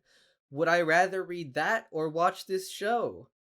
Easy. Bro, easy. I read that. Literally so. I easy. have all 6 volumes of the greatest Yuri story ever told, the Failed Princesses, and I'd rather reread it or just wait for the one day, hopefully, anime adaptation. I I have guess- not actually read Failed Princesses. You're gonna have to get me hooked on that, Neon. I need I to will. pump the Yuri into my veins. I guess my main problem was like there's nothing wrong with all the main characters being bitches, but like I didn't feel any particular hook outside of that. It's not like Konosuba where like they're all assholes, but like it's in a very entertaining way. I just didn't really feel that here. It was just more, oh well, they're assholes, and also they hate each other, and also my Yuri dreams were shattered. So I guess I couldn't find a solid hook that really would draw me in. And I think Yep, that's I about it. can't think of anything else. Alright, who wants to take Sacrificial Princess and the King of Beasts? Well, I didn't watch it, so quick, Shamu, RedJoker, did you watch it? I watched 15 minutes and I didn't stop because I got bored. I stopped because I had to get off the train because I was watching it on the train. It was my stop. I just never got to finishing. Ain't no way. See, I nearly had a heart attack because I was like, RedJoker not finishing an anime episode? How bad was it? That's blasphemous. It actually was. I was going in expecting it to be like some schlocky, It's not bad. fantasy, beast man type shit, but it's actually kind of cute. It is. On the surface, it looks a lot like one of the shows we had last season, also about a beast and a little girl. And in that one, it was over the top edgy, and it was about. But eventually, it became an adventure show about a blind girl and a beast traveling the world that I thought looked interesting, if not for the show's middling production values and overly edgy beginning. So I am interested to hear how this one fares by comparison, because it seems like This a very one- similar premise. It would sound edgy at first because the premise is that the main girl, she's chosen to be the next ritual sacrifice to from the humans to the Beast King, to keep them from pillaging the land. So when she's delivered to the king, however, instead of being fearful and like cowering as all the other sacrifices have been, she just doesn't give a fuck and is just like a cutesy little like, oh my god, king, your paw pads are so squishy, oh my god, you're so fluffy, and it's just being a total nice girl to him, and the king being like the big stoic badass king that he is, just like, oh, how dare you not fear me, I could slit your throat right now and you die. There's even one moment where Joker, I don't know if you got this far, where she's sitting on the floor next to his bed, and after she's like showing no fear as per usual, he just like grabs, he's so big that he can like fit her entire body within like his one claw hand, and he just like slammed her onto the bed. Yes. And just be like, I saw that. I don't have to wait for the ritual, I could like I could rip out your throat right now. And then the note that I just wrote on that I wrote down was, what are we gonna do on the bed, your highness? No. Yeah, the furry's going crazy right now. Isn't? Yeah, it's a whole kingdom of furry people. Isn't this just Beauty and the Beast? Yes. This is Beauty and the Beast. If it's Beauty and the Beast, if the Beast was king, and instead of like his subjects being turned into dishware and whatnot, he was just a king of animal people. Yeah. But then it's revealed that the reason that the sacrifice isn't scared of him is because, oh no, as you see, I'm not scared of you, and the reason I don't care that I'm going to die is because I've already like suffered through like the scariest thing imaginable. And it's she had found out that she's the adopted daughter in her family, and that in order to prevent her older sister, who was the actual daughter of her parents, from being chosen as the sacrifice, her parents adopted her and raised her specifically so she would be the sacrifice instead. Yeah, and they wouldn't have to sacrifice their actual birth daughter. and she had walked in on a conversation in the middle of the night, hearing that, and instead of like feeling remorse or guilt for it, they just like stared at her coldly, and it just it traumatized her. So yeah, so she's like, I don't fear you. I don't fear dying. I don't fear you anymore because that was scary or something like that. Yeah, like I've known true fear, Yeah. and like your eyes don't scare me like my parents did, And and honestly, it was pretty good. honestly, the king's just a tsundere. It's a tsundere beast. Yeah.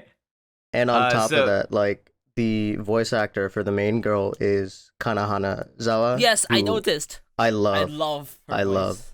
So big fan. For those who don't know, she's Shinobu from Monogatari series. She's a bunch of Mairi from Steins Gate. So same voice actor. Does anyone not know who Kana Hanazawa is? Some people might not, you know? I mean, she's one of those obscure voice actresses like a Rie Takahashi. She's just not in that much anime, man. Yeah, I know. She's like, she's barely even present, like transient, a cryptid. People debate over her existence. But the premise of this show actually does sound kinda. It sounds like it kinda goes hard. Well, let me raise the stakes a little bit. You'd think that maybe like because this king is such a like a huge beast man, and the girl is like, how Joker? How old would you say the girl is? I would say 13. Isn't she officially? I swear she was officially 15, and I can't remember why. It wasn't like the synopsis or something. Maybe I didn't look at the synopsis. I swear she was 15. Maybe definitely no older than 15. I can check now. So you might be thinking, hey, like are they leaning towards a romance angle, or are they leaning towards just like is the king gonna take her on as like maybe a daughter figure? Yeah, that'd be pretty sweet, because I can't imagine them being romantically involved when one's a furry like big hulking king man. Hey, and Beauty and the other is Beast just this exists. Frail girl. We just compared it to yeah, Beauty but and the like Beast. even then, Belle was like only 1/3 the size of the Beast, whereas Well, to be did you get to the end of the episode? I did. Not So- About to. Go ahead. So the reason they have the sacrifice is because there's this like miasma that is encroaching upon the land that is uninhabitable and poisonous, and just destroys any life that's there. And they believe that in order to fend off the miasma, they have to do a ritual that involves a human sacrifice. However, it turns out that the king has been letting these sacrifices go in the middle of the night, like on the night of the ritual, and like letting them secretly escape.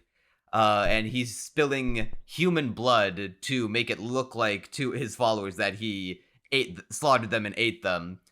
And the reason he is able to use human blood is because turns out he's a werehuman, and on the night of a full moon, he turns into his human form, because he's half human, half beast.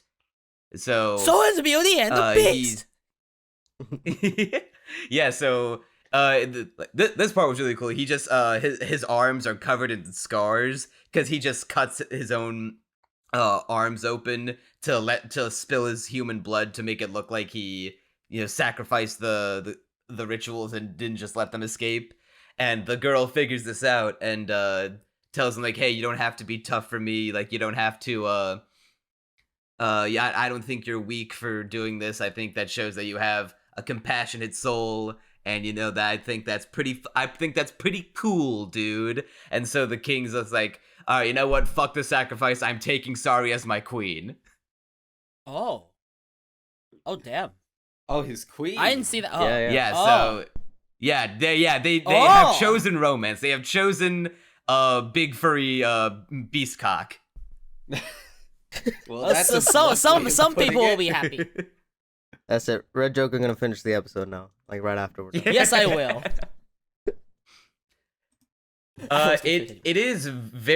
It's very cute. I can't imagine the narrative evolving into anything like complex or challenging. I think it's just gonna be, a cute story of, the big tough beast king and the cute white-haired innocent girl who, undercuts his big tough guy facade and brings out the heart of gold within him. Literally just Beauty and the Beast. Is this like an entire subgenre of fiction? Because this sounds so reminiscent of like that one. Show from last season. It's called Beauty and the Beast. Well, yeah, but I didn't know it was like a thing. It's kind of a thing. I mean, if only because the story is like a classic and also ancient. I mean, both the guy and the girl are like pretty classic archetypes of certain characters, right?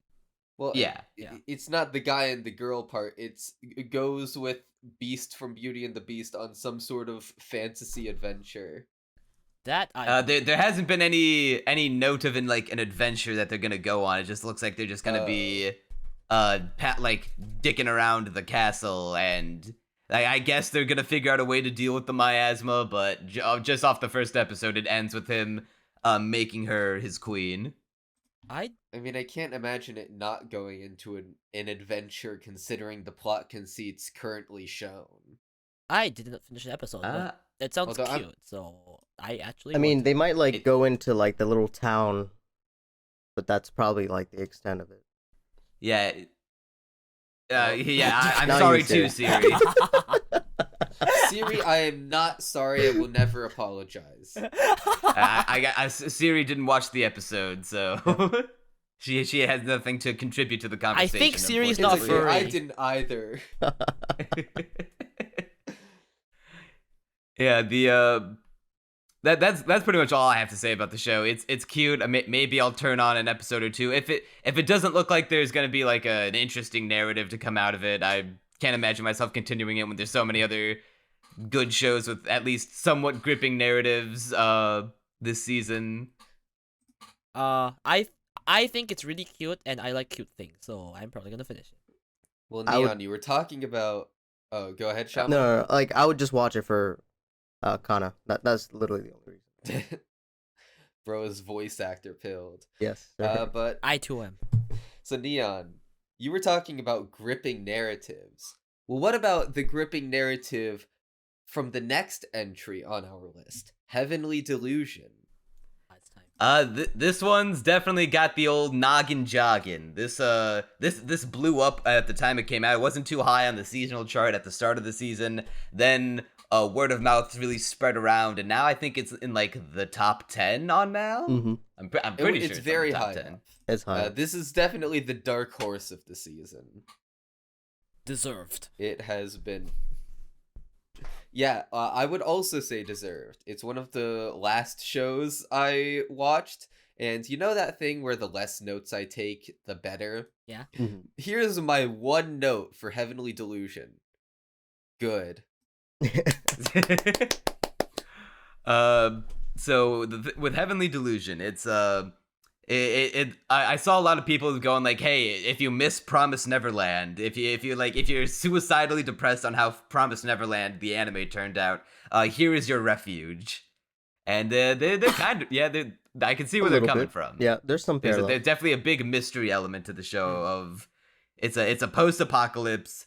We've got kids, on the inside in this world that they are led to believe is all that they ever need, and they never need to go into the outside world. Because the outside world is just not a thing they're allowed to go in. Because in this case, the outside world is the post-apocalyptic Japan, where some big event that we don't know exactly what happened, but shit got fucked. A lot of houses are it's ransacked. There's rubble everywhere. There's also giant fucking demon monsters just flying around, and that's no good for anyone. I will I say. mean, it's not that bad. You give them a little kiss on the cheek. I'm sure they'll calm down.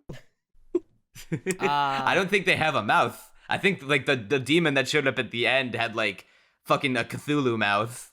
Yeah, you just or if I kiss him on in the Cthulhu You into something, Crunchy? You wanna elaborate what you're into? Or... Maybe you should have watched that I'm Sacrificial just Beast saying show. it would calm it would make them it would calm them down. We could settle this peacefully. Crunchy's favorite and hentai tag is in fact Lovecraftian.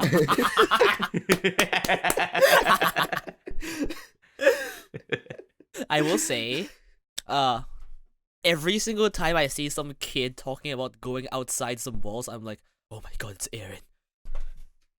Oh, yeah. Every time.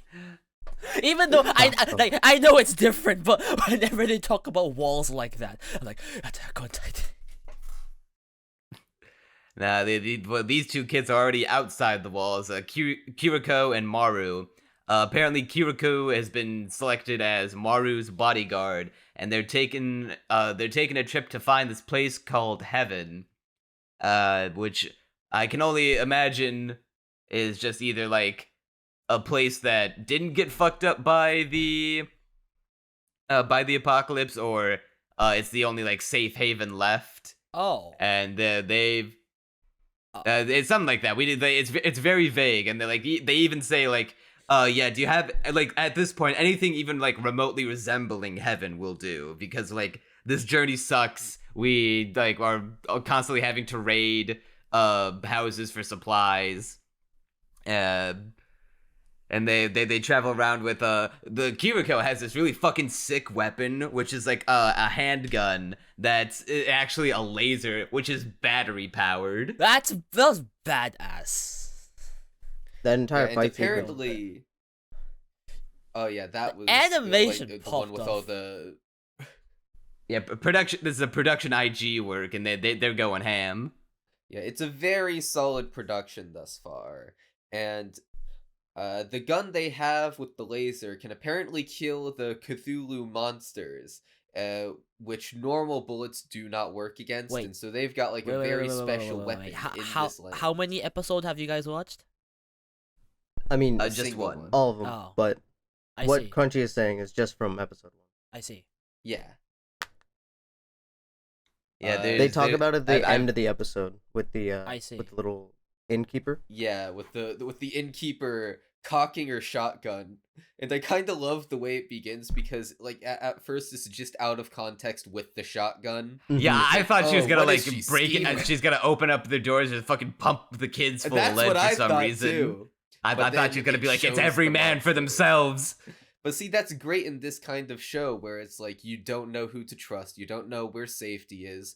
To always keep the viewer on guard like that is a good decision, because at the end of the day, we're all looking for heaven, and this sure ain't it. Going back to the topic of heaven, I actually assumed heaven was the place inside the walls where the other kids were like the innocent kids who don't know anything about the outside world. I assumed that was what heaven was actually. Mm-hmm. That's that's what they're implying. But the problem is like no one on the outside seems to know exactly where it is, so they're Right. just latching onto the word heaven and going to any Right. place that's related because it's so vague. I watched the episode Yeah, while see- while eating dinner. I was on edge. I did not eat. No, that's fair. See, what were you saying about it being vague? I almost took it as like intentionally like vague because it can mean entirely different things for different people, Mhm. and that the characters didn't have a specific place in mind, but just asked people what heaven was because it's like, well, we need somewhere better than here, so we might as well ask people what their heaven is so that we can go there, because that's surely better than this place. But Yeah, and like on it may top of very well that, be that there's a specific place that they're searching for, such as inside the walls, a place that I have a lot of experience in, being inside people's walls all the time. What? the whole like the whole like perspective of words can be taken with the outside as well, because like even within this heaven place, like the kid is just like, what is outside of here? It's just the grass outside of, you know, my room, or is it, what is even outside of these walls, because they've never seen it. So it really like it goes both ways on both groups on like finding meaning in what they're looking for. Yeah, it's a very interesting world scenario we've been thrust into, and it seems like a very fun adventure show with, the main characters just bumming around trying to find any way to survive in this world. It's, all the mysteries and the world building it has already set up are enough to hook me into it so that I'm like invested in seeing how this adventure pans out. And I think it's a very effective start to the show. I think it's also implied that at the very least Maru has like some special like kind of powers, maybe like psychic powers or some shit, because they're able to beat the shit out of these grown adults pretty handedly. So and I'm pretty sure I remember a line of being like they were experimenting or some shit, or like at the very least he definitely has some kind of power. I didn't actually pick up on that, although crazy powers are established in this universe. They are canon, because the people inside the walls, inside your walls, Mimi, Hime, I'm reading the AniList page, by the way. I do not have these. Yeah, there is a moment where like one guy who's like in the little school that's inside the walls, is like trying to get someone to play ball with him. So when he wants to go ask the guy who's drawing in the trees part of the outside, the outside within the walls, over by the trees, he throws the ball off the balcony of the school, then jumps out and runs faster than he's thrown the ball and catches it next to the artist guy. So they definitely have superhuman powers. Yeah, and another girl knows when the pop quiz is happening before it happens, so she can, I guess, see a little bit into the future. I'm sure we'll learn more about that as we go on. Like a Xenoblade. And she also, was it Mimi Hime that Yeah. had the vision outside the walls? Yeah, Okay. that was her. Yeah, and so I guess she gets visions from the Somewhere. future in her dreams or something like that. Shamu probably knows more about it than I do because he's seen more. Mm-hmm. I mean, we don't know, so it hasn't really been revealed. But these kids are We don't very know mysterious. seems like a recurring theme in this show. Yeah, I'll which be is honest, exactly why it's my favorite type of seasonal, where there's an ongoing mystery that, especially if I haven't read the manga. In this case, I haven't. I'm searching for answers while watching the episode, and that keeps me fully engaged the entire 24 minutes. Yeah, it's the perfect kind of water cooler seasonal type show where you there's enough for anime onlys who don't want to get spoiled by the manga. They're theory crafting all these potential explanations to what they're seeing. Then they share it with their other fellow anime only watchers. Mm-hmm. See, this kind of mystery show is also one of my favorites, but for the complete opposite reasons as you. Because I don't use my brain when watching things. I just accept things when they happen, so I don't see anything coming. I don't think. Well, I mean, that's a Joker, good surprise. there's this if that's the case, there's this amazing TV show that you can watch called Looking at the Wall and watching paint dry if you ain't gonna turn on your brain. There's a reason I like isekai, you know? Fair. I've never heard someone just admit that they don't think when they watch I don't! anime. I might think after, after the episode ends, I might think if I'm There is intrigued not a enough. thought But behind there those is not a eyes. thought while I'm watching the episode. It's just I white just watch. noise. Yes. There's It's just nothing AOL there, it's just instant white noise. AOL dial-up internet noises. Yes. It's Windows loading noise. Windows error. The one thing that I've seen from this show that made the rounds online outside the first episode is, and I lack context for it, and there is a part of me that, not to downplay the significance of it if it is true, but because I can't help but theory craft myself just based on what the characters have said and their actions. Mm-hmm. It's based off of the first episode where Kiriko, upon they reach the inn and they're about to take a bath, but Kiriko, upon finding a mirror after stripping naked. She like leans in on the mirror to try to kiss her reflection. Yeah. And her body's all covered in scars. And she gets really embarrassed when she gets walked in on by the innkeeper who's about to, when she's about to kiss her reflection. So my first thought was like, that's kind of weird. Is she like, is she longing for, you know, like wanting to feel what love is like, but like doesn't quite understand it, or something like that? Yeah, self-obsessed. But then, I don't know which number episode it is, and if there's 2 or 3. A Sham is probably know what I'm about to say. 3, yeah. There's go ahead. Yeah. There's a moment in episode 3 where just spoilers, I guess. Maru is like coming on to Kiriko, which given that they are the only boy and girl on this journey and the primary cast, you could probably see coming from a mile away. Mm-hmm. But Kiriko stops him from coming onto her by saying, "Hey, look, the best way I can explain is that I have the body of a woman, but in my mind, I'm a man, so I'm a man." So, you know, on the outset, I just think, oh, is she trans? That's pretty cool. But then I think back to like her trying to kiss herself and all of the like scars and whatnot, and we've established that there's powers and I think experimentation going on. If I were to guess, I don't know if these kids are just born with powers. Let me put forward my theory crafting thing.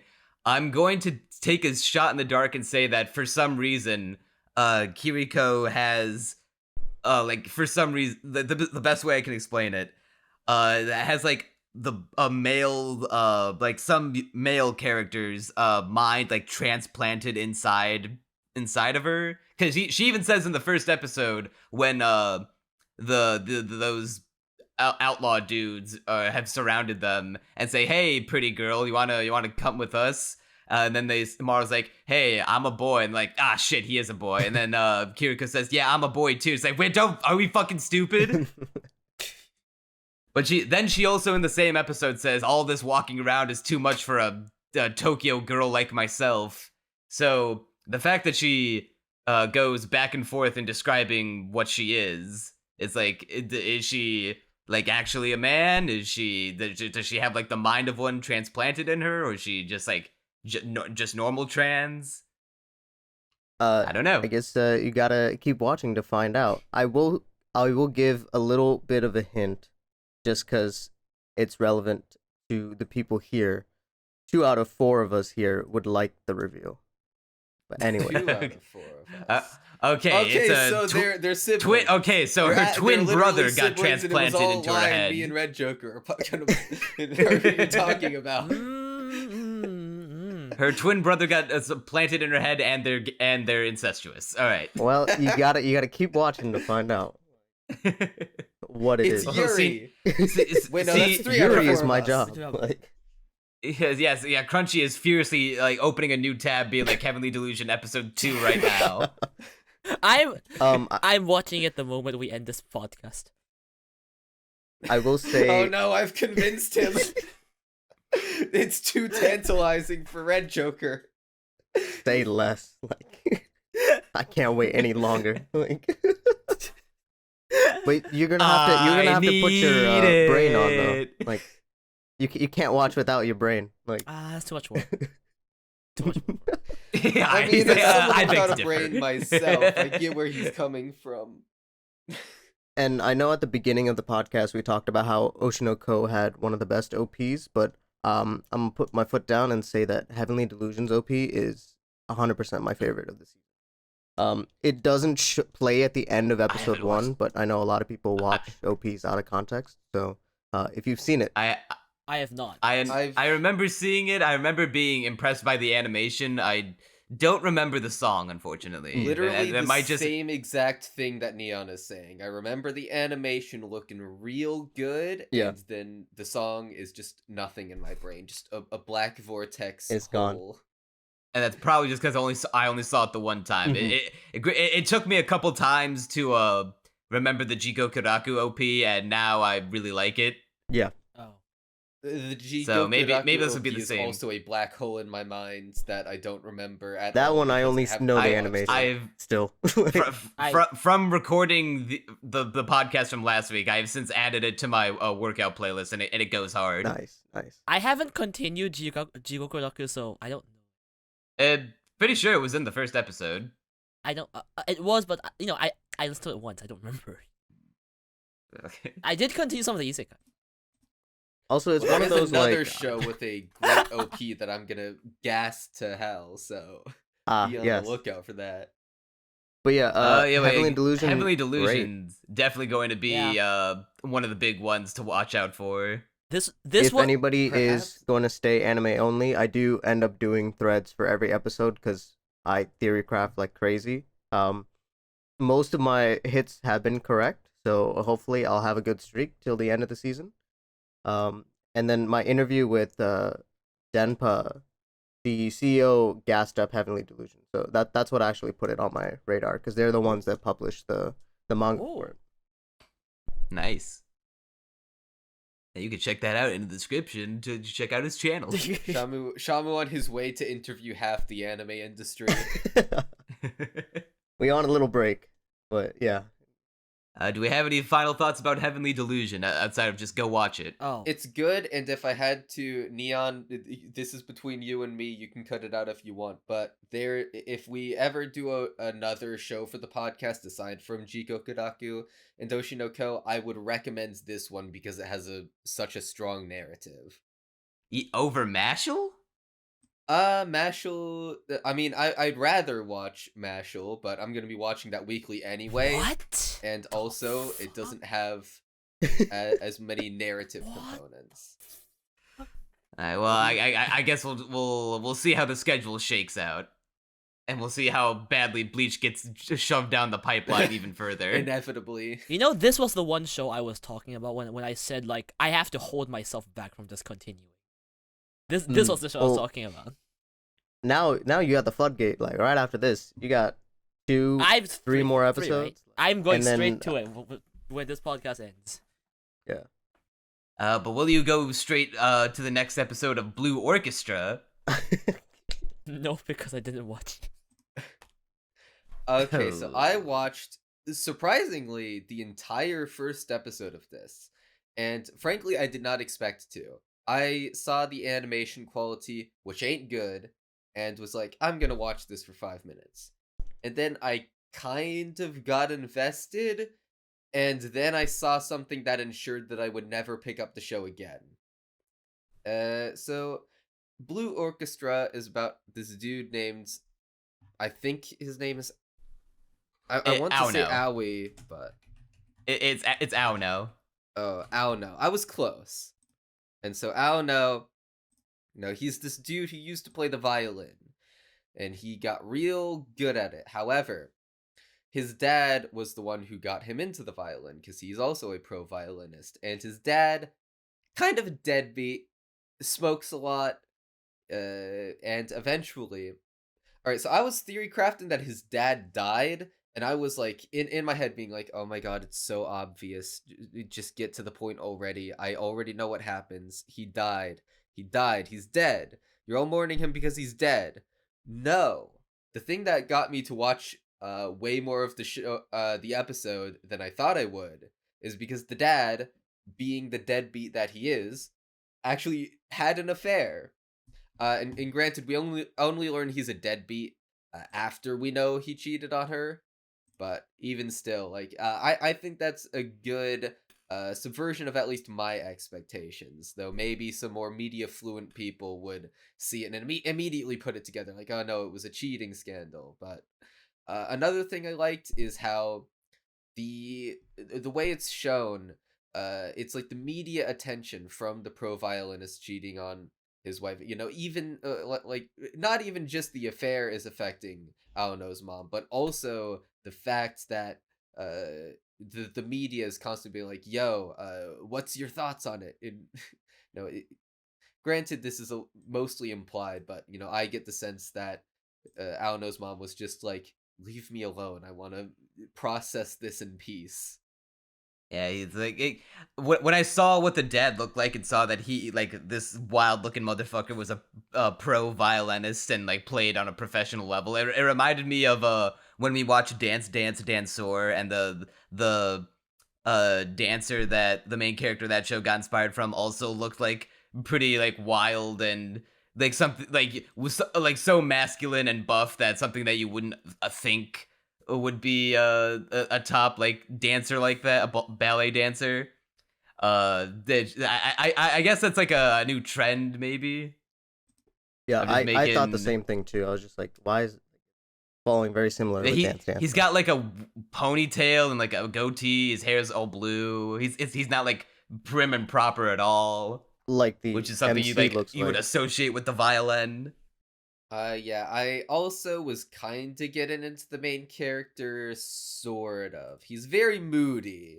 Let's put it that way. He is very depressed. He's and Very jaded. season one Rei Kiriyama. That was exactly what was going through my head, except Ray was a lot more instantly endearing to me. But I didn't dislike the main character at all. I thought they were doing a good job of setting him up. You know, very brooding and not one to talk to people at all. His mom He is just hot. Keeps to himself. Facts. True. Absolutely true. And you know, he doesn't want to become a violinist because his dad ruined it for him and he's very jaded about that. He's fighting the expectations of everyone around him where, you know, everyone's saying, "Bro, you got so good at violin. You're clearly still passionate about it deep down. Just play the violin, cuh." And he's like, "Nah, fam. I'm just gonna be normal. I don't want anything to do with that page of my life ever again." You know, it's to the point where the music room in their house is like pretty much locked up, and he never wants to glance at it again. But you know, he has to remember it because there's a cockroach in there, and his mom is classic woman moment needs ow no to kill it for her. And he's like, "Bro, it's the music room though. You're getting my PTSD back, mom. How could you?" I'm gonna sue. He is gonna sue. But here's where it all went wrong for me, which is when we introduced the second main character of this show. Her name is, I'm finding her on the Annie list page. I think it's Akane or Akine or something like that. Yeah, Ritsuko Akine. And so the way it happens is that, I don't know, you know, he's bad at sports. He gets hit in the face with a basketball, gets a bloody nose. Twice. Twice, yeah. But the second time it happens, he's in the, you know, nurse's office at the school. He's dreaming. He wakes up to the sound of violin playing. And he's like, "Oh my god, what is that? It sounds terrible." So he opens the curtain. And, you know, he sees Akine. And then, you know, because he has a bloody nose, blood comes out of his nose, as tends to do when you have a nosebleed. Yes, people do in fact die when they are killed. And Akine looks at that and says, "Oh my god, you're a pervert. You said you got a nosebleed from looking at me. You were trying to peep on me." Never mind the fact that she's playing the violin, and that he woke up in the infirmary, and that anyone with 3 IQ points would be able to put together the fact that he woke up in the infirmary and wanted to see what the violin was about. She immediately chooses the worst possible way to interpret his actions, and then they proceed to fight for no reason. And I instantly tapped out and was like, I hate this bitch. I hate this girl. Literally, you could not choose a more infuriating way to introduce a character. I absolutely despise her. Completely irredeemable character. I do not want anything to do with her, and therefore do not want anything to do with the show from here on out. Damn. That was I alright. really got heated watching That was alright. I was just kind of flatlined throughout the whole episode. Like I didn't. There was nothing in it that made me like egregiously hate it or like think, "Oh wow, this show fucking sucks." But it definitely seems like if I were to continue the story, if I were at all interested, there's nothing that like, tickled the fancy too much, then maybe I'd glance over the manga, maybe like compare how the illustrations are and see which one's better. Because like there might be a neat story to tell here, but if I wanted to watch an anime about high school students or middle school students joining an orchestra, I still haven't seen Sound Euphonium, which is way better. and it actually looks good. Yeah, another thing about this show that pretty much sealed its fate from the beginning is that it doesn't look good. I probably would have dropped it for the manga if I had enjoyed the story, but the second I saw that character, That bitch. Misogyny 2.0. I saw some. The story is okay. That character is my worst nightmare.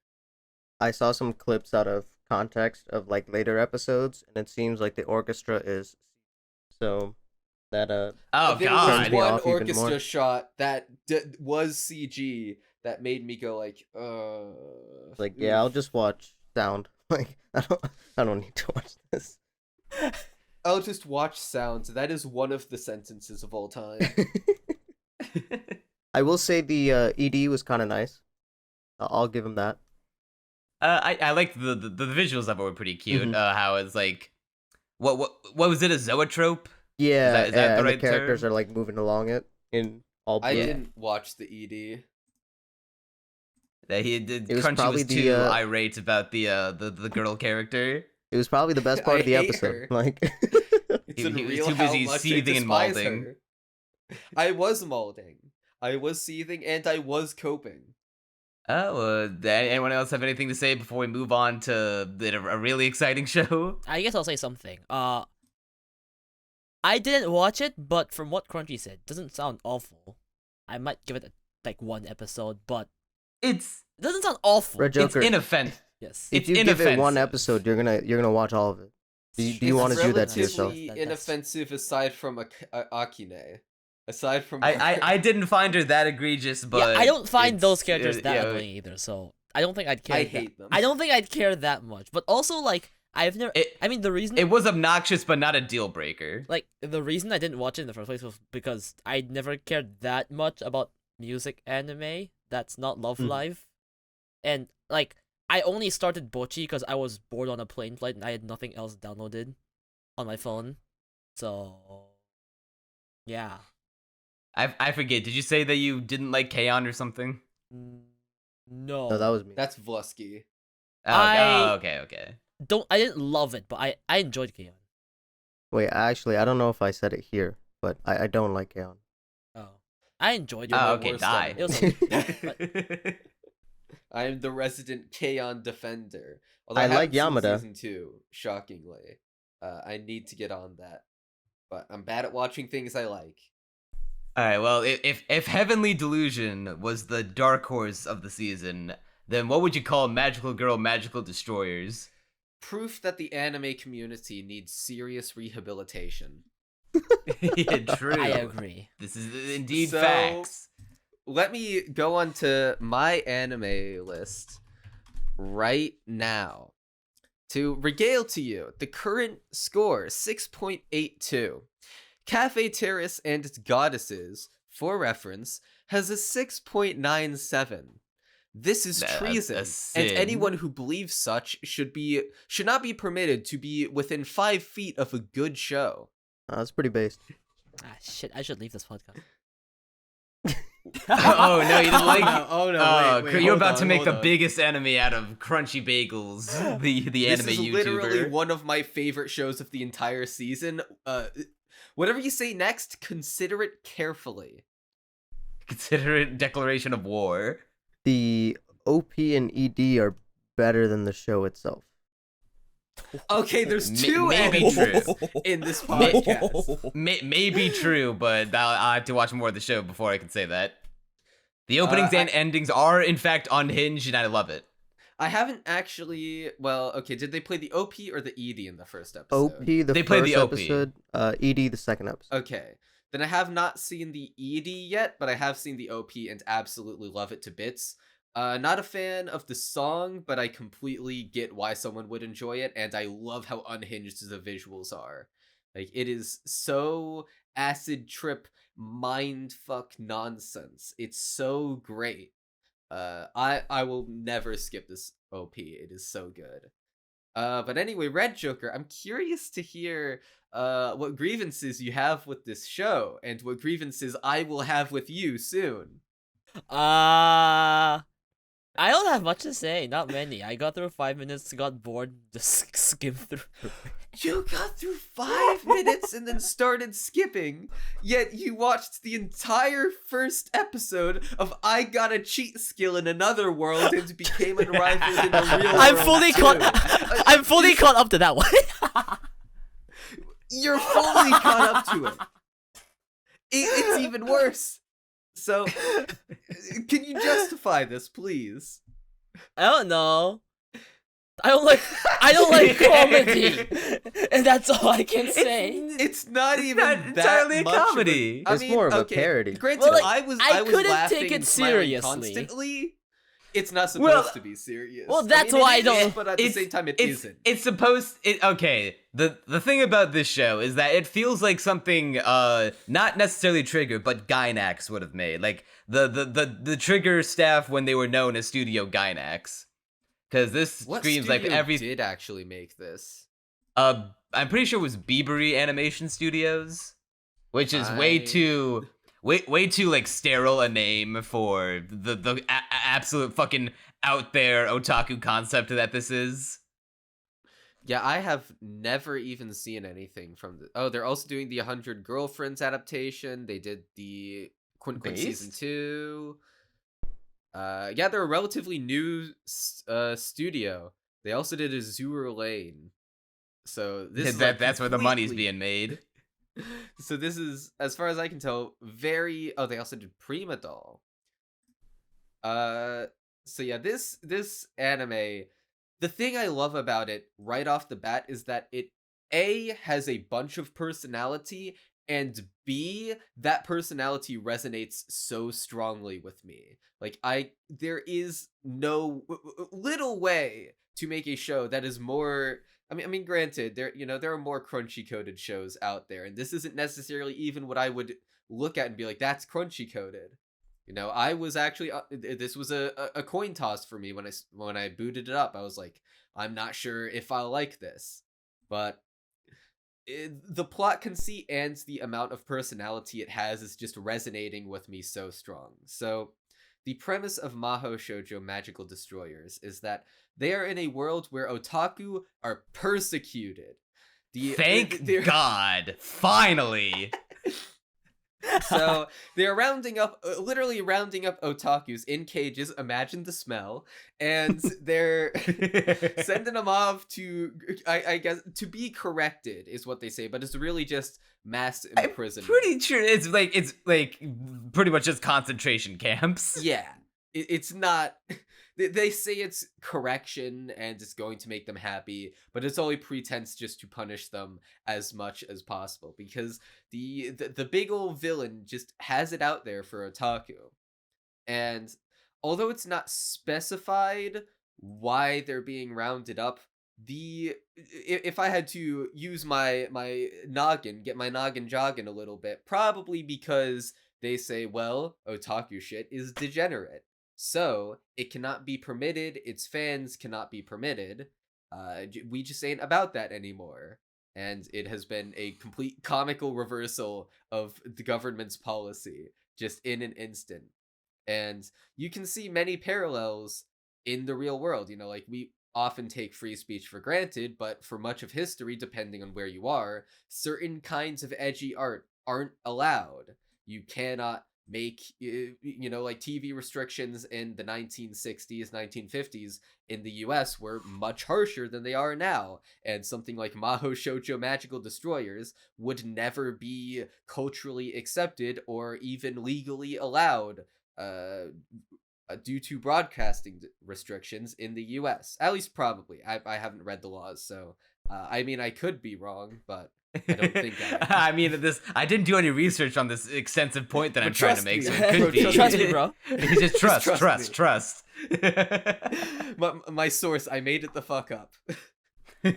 See, what I was thinking the show was getting at was when it clicked with me is that like the main big villains are outlawing weebs and otaku and being like, hey, all this shit is like degen shit, and we're gonna take you in and protect you for your own good. And they go on like news broadcasts and be like, we are rounding up otaku. If you know anyone who's an otaku, please turn them in immediately. And the show makes it a point to be like, people were very quick to remove otaku from the public. And I'm like, oh, this is like a solidarity type show where it's like,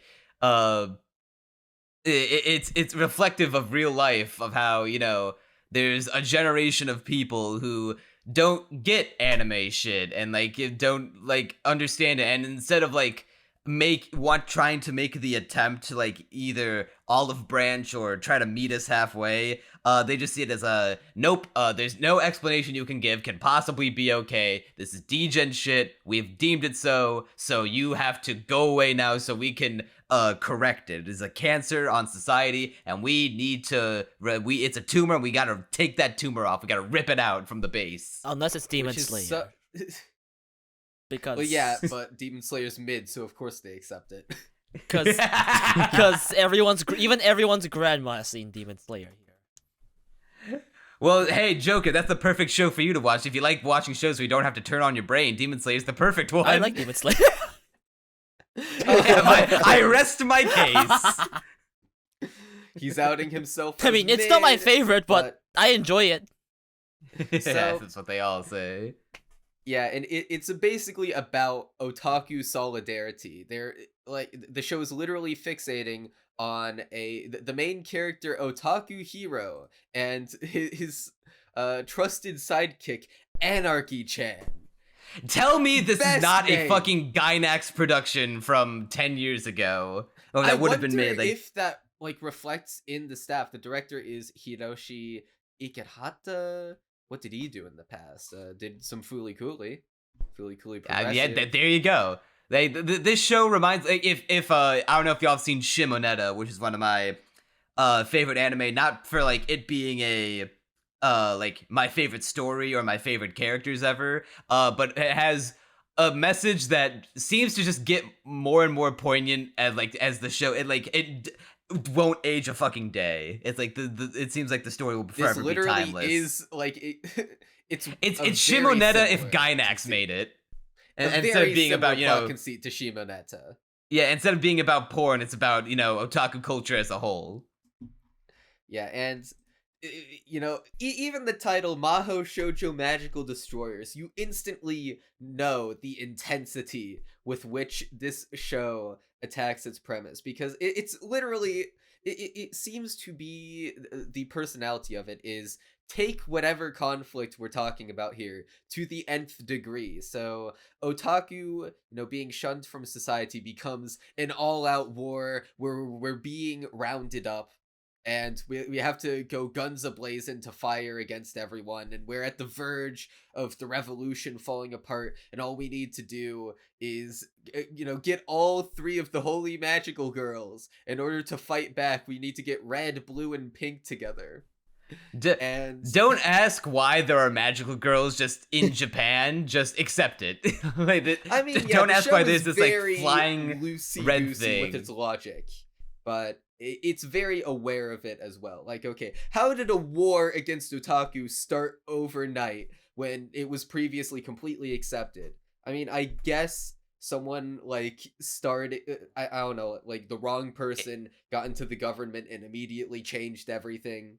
But, you know, it's a very far-fetched scenario to begin with if you take it as this is the future that the possible. liberals want. This is what liberal want. Transgender God, I love that meme. But yeah, it's just so it's taking this conflict to the nth degree, but in a really, really entertaining way. And you said it feels like Gainax and Triggers. So does like the pacing and the intense. I mean, granted, I'm not overly familiar with Trigger, but I'm And- going off of like my brief, fleeting viewing of Kill La Kill and having seen Cyberpunk Edge Runners. It definitely feels a lot like that tone and style, even in terms of directing. Yeah, even if you just have like tertiary knowledge and like just all you haven't seen the shows, but you remember like the famous frames or cuts of or scenes of animation from the shows, like Gurren Lagann, Fooly Cooly, even stuff going back to like Otaku no Video from Gainax. Like you'll see it, and then you'll see like the themes and the characters and like what they stand for in the show. Like another moment that just like made a click for me was when they have their flag. The Otaku Resistance has a flag that just says Otaku and like reading horizontally and vertically inside this red plus against a black flag, and like that's just something Gainax would have done. That is absolutely something Imaishi would have done 10 years ago. And I bet he's like probably like he's kicking himself for like not thinking of it sooner. This show's character design is like so instantly memorable. I love Anarchy has got to be one of the most memorable designs of the season. Like there might be a better character design that I'm just not thinking of off the top of my head. Otaku Hero is also like instantly memorable. I love his get up, his hair. He's got the I love how spiral he's like glasses. he's got like the red Akira cape. Yeah, he looks like a scuffed superhero, which is the perfect vibe for the Otaku Hero. There's also this random red pixie monster thing that floats around, never explained, doesn't need to be. He can just die and then revive himself, and I have a feeling that's going to be it's gonna be the they killed Kenny of this show. Yeah. The bastards, they killed my red fairy pixie buddy. Yeah, before we steamroll this conversation any further, do y'all have anything you want to add? Not really. They're just Shamu, standing in did you watch astonishment Magical with how Destroyers? hard- Yeah. Again, only the like. I really like the ED, which I know you guys haven't seen, but one of my favorite EDs in general is Fire Force, season 1 ED1, Veil, I think is what it's called. The same animator did the entire thing for Magical Destroyers, so like that's probably the only thing I'll remember from it. I do like the tattoo, or not tattoos, stickers on the helmet of Otaku Hero. That was a nice touch. I absolutely love that as well. Yeah, dude, the animation quality is surprisingly good.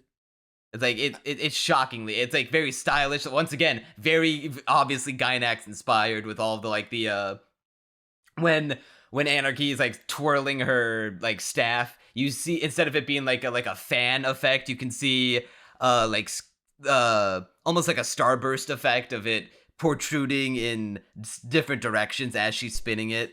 And the fact that she's literally just changing into her cosplay, like that's the whole gimmick. Like, yeah, I funny. thought for a second that she wasn't actually gonna be a magical girl, and she's just gonna like That's turn into what her I cosplay. was under the impression of for the longest time, but no, she does actually have superpowers, or at least seems to. Bro jumps out of a helicopter, so And is also just lit. As soon as I heard her voice, I was like, "Oh my god, it's fucking power! Yeah, it's It's Ifaruz!" yep. And Yeah, Power and Otaku Hero are almost certainly in love with each other. We got that out of the way right from the beginning. Otaku Hero says you have, like, when she raises the flag to inspire revolution in him once again, he's like, Anarchy-chan, you've set my heart ablaze.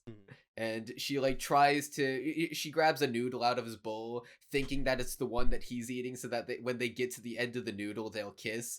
But then it's one of the most like low-key but hilarious gags I've seen this season, where like there's no bombastic punchline. The joke is that she just chose the wrong noodle. They just eat two separate noodles.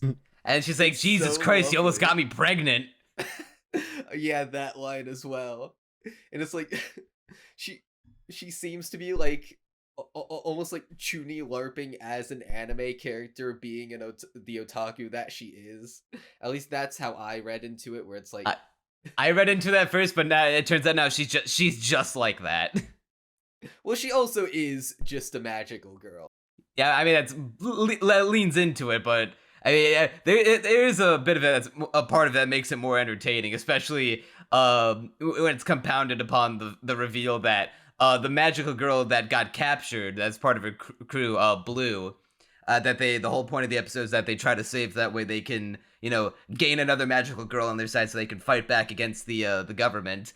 It turns out that Blue is just the biggest fucking sex fiend alive. And the reason she got captured was via catfishing, because she like put out on Tinder that she's like, oh yeah, my hobbies are sex, my sex drive is like mega plus, my hobbies include fucking BDSM. Yeah. And she's like, yeah, I was trying to get my bean flicked, and I got captured. Whoops, I went Lamau. to hook up with someone I met online and somehow ended up here. And the facial expression she has is so priceless. And she gets like the shit kicked out of her by Anarchy. It's like, oh yes, harder. Because earlier in the episode, Anarchy says like, oh, that horny son of a bitch or something like that. And I was like, horny? That's kind of random. But then it shows how she's captured, which is pretty much just the Misa Amane get up when she gets imprisoned. And yeah, with a ball gag. Yeah. And I'm like, oh, she probably doesn't mind it. Honestly, Yeah, reminded me of Darkness a little. Looping back to I mean, yeah, this is just Darkness if she was taken to like the next level. Yeah. Because like even Darkness had like a little bit of shame, and like she may have gotten off to the shame, but at least she had a little. This bitch has no shame whatsoever. Yeah, if I make a seasonal video on any show, it will be on Magical Destroyers. Like, no, like, it's not even my favorite show of the season, but it's the one that people need to be talking about more and need to watch with their human eyes. I will direct as many a gaze towards this show as possible, because you just need to watch it. It's so it is good. definitely the unsung hero of the season. It's like you put it in a very good way that I agree with. It's not my favorite either, but it's definitely I think it's the most interesting. Yeah, it's an anime original too, so impossible to get spoiled. There is no source material. It is entirely a new plot, and I am so excited to watch more. Also, like this is completely aside, this show has like one of my favorite logos in like recent anime. Like even the logo for the show is just like so fucking stylized and cool. Yeah, I know it's okay, like I remember it. Yeah, I also love it.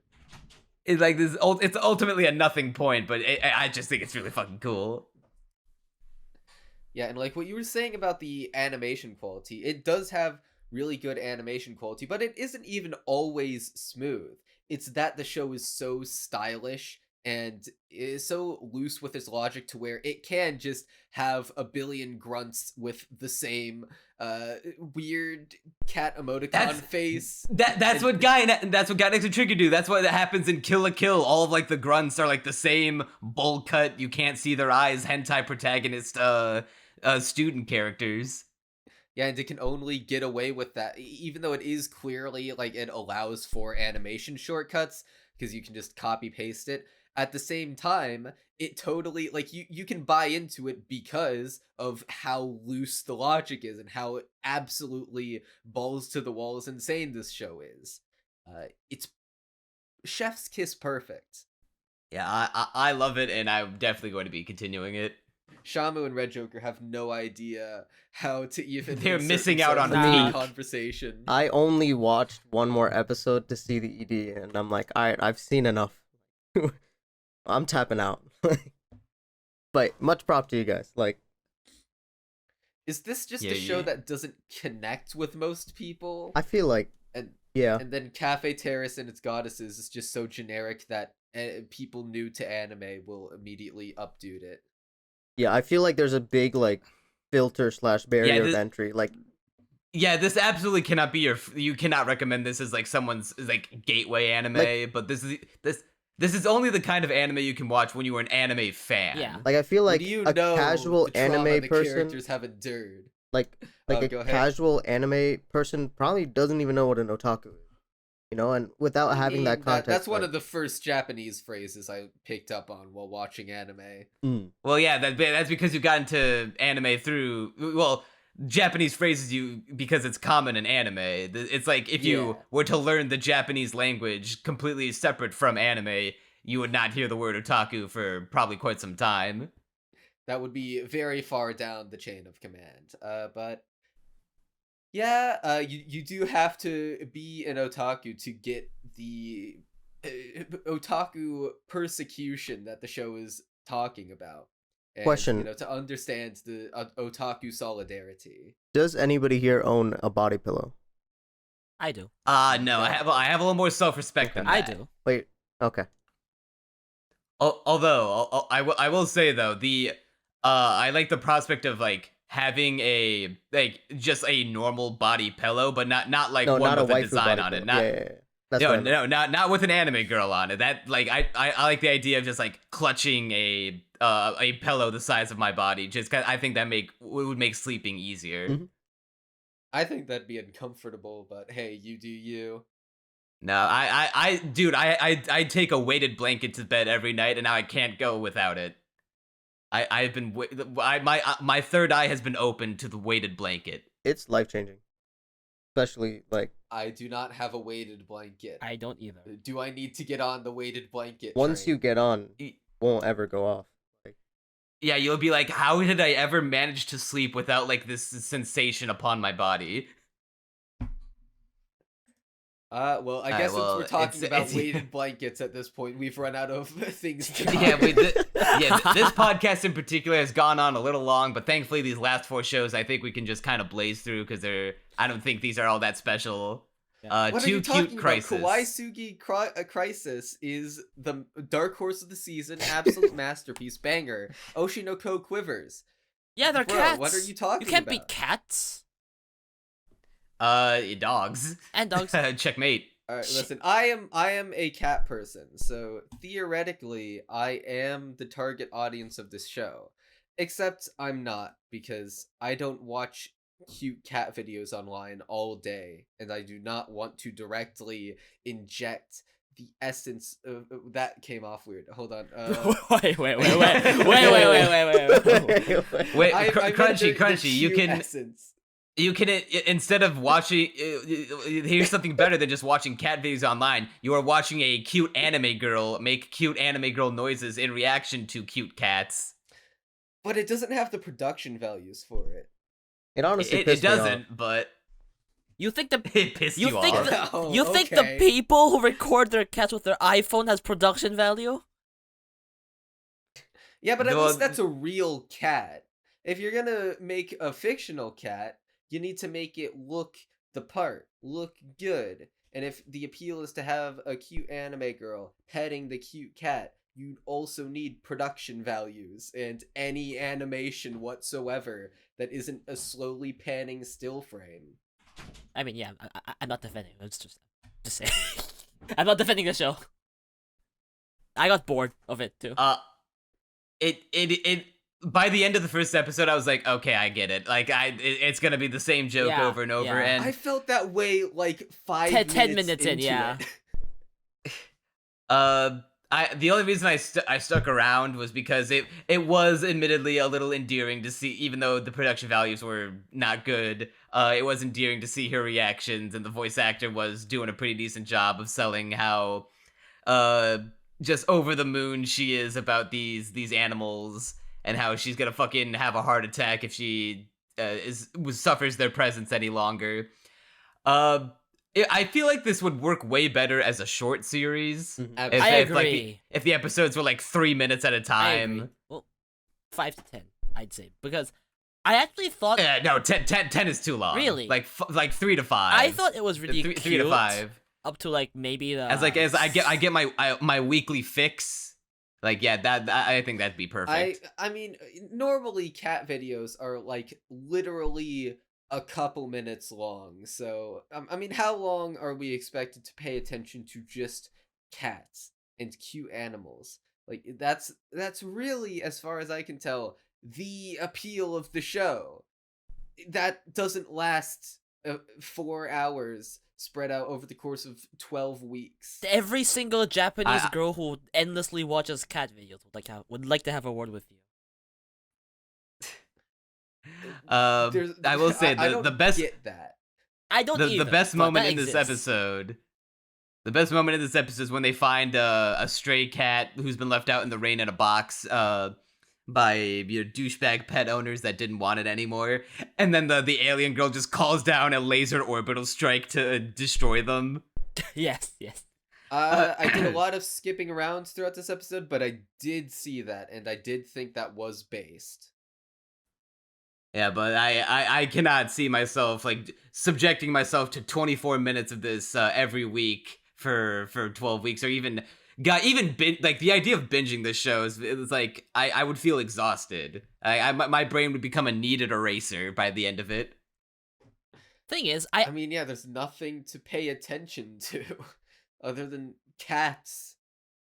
I thought it was cute, and then I just slowly got more and more bored when they started repeating the joke. So It's Yeah. the same joke. I mean- that's why it has to be like 3 to 5 minutes. Yeah. I can take like a 3-minute dosage of a anime girl making cute noises in regards to like reacting to pets, and she can react to a different pet every week. Oh god, it could be just like the ASMR show, new scenario each week. What's he gonna get turned into this time and be eaten by? Y'all didn't see that ASMR show from like a couple seasons Nope, ago, did you? definitely Where no. the guy gets turned into a dummy head mic. Oh god, there's so much lore. Wait, Neon wait, could I'm exposit interested. right now. Oh, no. Yeah, Interesting. Tell me more. yeah, you can go back and listen to the fall 2022 podcast for more on that. I will. then. More shilling. Neon good at shilling Manta, doing his thing. I think that's enough for 2Q Crisis. Otaku Elf. I saw about half the episode. I saw. I clips. watched the whole thing.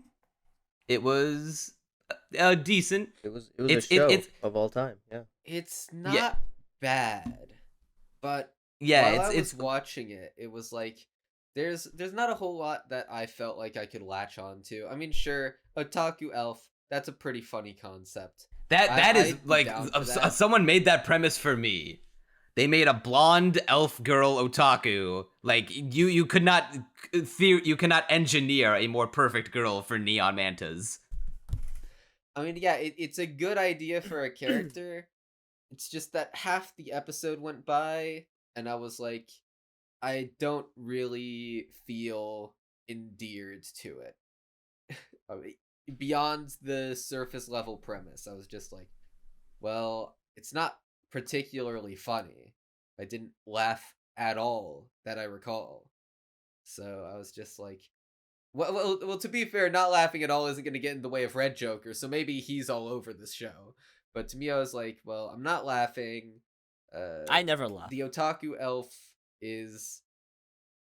I guess it could be a fun concept for a character, but the show didn't really do much with it, aside from just show that everyone really likes the Otaku Elf. Yeah, I love that she gets gifted, like she like, oh, just leave, oh, my shrine maiden, would you please present to your goddess a Red Bull? Okay, that I did like. I love that she, like, instead of like normal shrine offerings, people give her like chips, snacks, some gunpla, a fucking PSVR. See, this is how you do product placement. Because they're totally getting all the product placement revenue from it. But it works. It's a joke.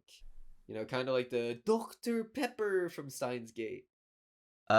I will say the best thing about this show is the ED, where it has like really fucking incredibly well composited 2D animation and motion graphics on a 3D rendered background. There's like a they're just like hanging around a table and palling around together, and I kept getting distracted by all of like the exquisitely detailed and realistically modeled items on the desk. Like there's a realistic Nintendo Switch And like the that transitions and between scenes too, like yeah, and it doesn't look like it's out of place at all. It Yeah. does, even though they're in separate dimensions, they look like they inhabit the same universe.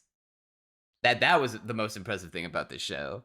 I did not actually see the ED, but I'm did not looking either. it up on YouTube it's right very now. clean. Now, for those of you that have seen the show, I have a question for you. Do you think they're gonna turn it into a Yuri angle between the Shrine Maiden girl and the elf? Maybe more of like a mother-daughter type thing based on like how she took care of the little girl after the thing. Like that's kind of how I saw it. Yeah, I want to believe that to be the case too, but I have the fear down in the pit of me That it's loins gonna- that like, yeah. they have a bit of a too much of an emotional connection. Oh That, yeah, and one of they- those like I hate how she does things, and type like hate love type thing. Yeah, I can see that. She did just turn 16, so you know there's yeah, and the elf did just turn 641. yeah there's that. It's okay. They make it a point to say elves are immortal and cannot die of aging. True. And they do live forever. And also, I mean, this is she has technically the mental maturity of yeah. someone. Yeah, the far reason she younger. became a recluse was because when she was out and about one day, a 10-year-old called her ears weird. And so she's been recluse for like 600 something years at this point. Not 600. She for like however yeah, many. for like a few decades, Oh, okay. like I half a didn't think that century. far. She said none of that. No more.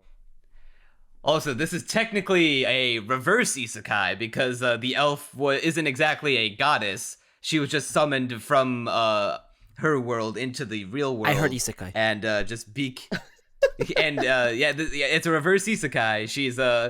She was summoned and just assumed the role of a goddess because she like matched the description and has magical powers. See, Overall, I heard the word Yuri, um, and I heard the word isekai, and I'm like, maybe. It's reverse isekai in name only because like she's already incredibly used to the world, so I that see. angle is not really interesting at all. Okay. And the Yuri is probably Maybe. if there's truly a god in this world, it will not exist in this show. But you know, crazier things have happened. Hey, how I'm blanking on the name of it. Neon, I've seen Mushoku Tensei. Yuri in this show will not phase me. I was gonna say fucking not Honey and Clover. What's the other one? Yamada? The one with the the one with the ending that like the show was really wholesome and then the ending fucked it up. Is it the one show about the bear and the girl? No, it's like it's the one about like the dad who adopts the kid and then they get married at the end. Usagi Drop. Oh, Sagi Drop. Oh. Okay, I was my brain was screaming Honey and Clover, Wait, but I actually, know no, that wasn't doesn't right. Exist. There is no Usagi Drop is an original anime without any manga. I wish there was a season 2 and that they can keep on continuing this original anime. Hey, do you wish they? Being a Speaking of Mushoku Tensei continuing, fan, that did phase me. hey, speaking of continuing original anime, are you excited to continue Opus.COLORs? I'm gonna be real with you. I did not see Opus.COLORs. I did not watch it or either. Tosochu. Same. I did not, or not Tosochu. Rokudo no Onatachi. Same. Yeah, this I one watched this one I 5 minutes blacked of out Opus.COLORs as well. Yeah, I tapped out. All right. I'll give you a 30-second rundown.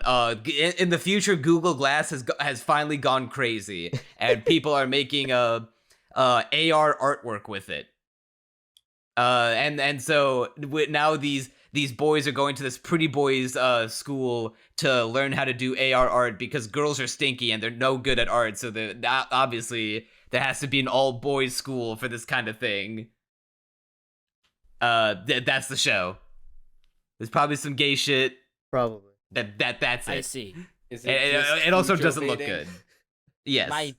It is a very big goo goo gay show. So you're saying just Fujo baiting, like no other convincing appeal. I think I saw literally one female character, and it was the main character's mom. This is my kind of show. Yeah. You would think a show that has the name Colors in it would look colorful, but it's like generic as hell. No, it's very washed out and unappealing. Yeah, that's why I didn't want to watch it, and also because it has literally less than 50% on AniList. Good. Yes, Deserved. and speaking of shows that are unappealing to look at, Rokudo's Bad Girls. Oh, that was just ugly ass design. I just oh my saw goodness. the trailer. I'm like, what's wrong with it? There's a reason we're talking about this last. I almost watched it because of the premise, and then I forgot what the premise was and was like, I don't care anymore. Girls just get. If I forgot the by premise, him it or must not something. have been that convincing. Guy just gets a magic spell from his grandpa that turns him into the ultimate chick magnet exclusively for bad girls, for like delinquent girls. And so a lot of the problem with this show is that a lot of the delinquent girls are wildly unattractive. All of them. Not a single one. Well, see, I'm into It's, like, delinquent girls, so that'd be hard to mess up. You're gonna look at Yeah, the like- first couple of minutes and you're gonna click off. I don't think. The main blonde girl who's like the tough Sukeban the archetype bad girl, she's so fucking ugly. And not even like Here, I'm looking you her just don't up like right now. not even in a like a you just like traditional Oh, feminine no. values, you pig. No, she's like even for a bad, like even by like cool bad girl aesthetic, she like looks hideous. She's got like huge lips. She has this really ugly face. She looks like she's incapable of emoting outside of like a glare and like a dumb O face. She looks like she's always making an O face, and it's like really fucking hideous. Yeah, I'm looking at screenshots from the show. Yeah. I'm gonna have to agree. Yeah. Also, the show spoils itself in the first 10 seconds. Yeah. What's the spoiler? It goes through like a montage of like events of the show, and like I'm pretty sure, Sham, help back me up because I've already like blocked so much of this from my memory. Does it end with like their wedding, or like at least a glimpse of him marrying the blonde girl? I think so. I could be wrong, but probably. And he does the narration bit where it's like, this is the story of how I became like the king of the bad girls or some shit. Yeah, like the Playboy or some dumb. Yeah, it's real Is it bad. like the YouTube thing where like you have to say all that the video's about within the first 10 seconds or else people will click off? Yeah, they're trying And to so hook- they yeah. just Yeah. They're doing the My Hero Academia thing where it's like Deku's like, this is the story of how I became the greatest hero, but the point of that was that he tells you that this is how his story, but you don't see any visuals about it. You just know that he's narrating, and you know that while he'll end up being the greatest hero, you don't know exactly how he'll end up being the greatest hero. It could be like a whole number of things. Whereas they just show you, in addition to telling you, they just show you how the show's gonna end. And I'm just like, what the fuck is the point then? overall didn't watch, don't care. Same. Yep. And with that, we've reached the end of the season. All 32 shows have been talked about, have been discussed. What overall, what did y'all think of the spring 2023 season? Definitely better than winter. So, that's always a plus. This fucking shit stomp. This makes winter last season bite the fucking curb. Bro, the only show I watched last season was Onimai, and there are a couple others that I would give another chance to, or that I'm interested in. Kana, I absolutely want to get back to Kana. But this season thrashes winter 2023 to death. And admittedly, I have not been watching seasonal anime for particularly long. We started this podcast in summer 2021, and ever since then, we've been watching give or take all the shows in a season. And of all those seasons, yeah, this is probably the best one. And The Yeah, best you guys. one. Like, Of all the podcast seasons we've done, this is probably the best. Yeah, like of all the past seasons that we've covered from summer 2021 up until now, where we've like made it a mission to watch every new show and watch the first episode and give our impressions of them.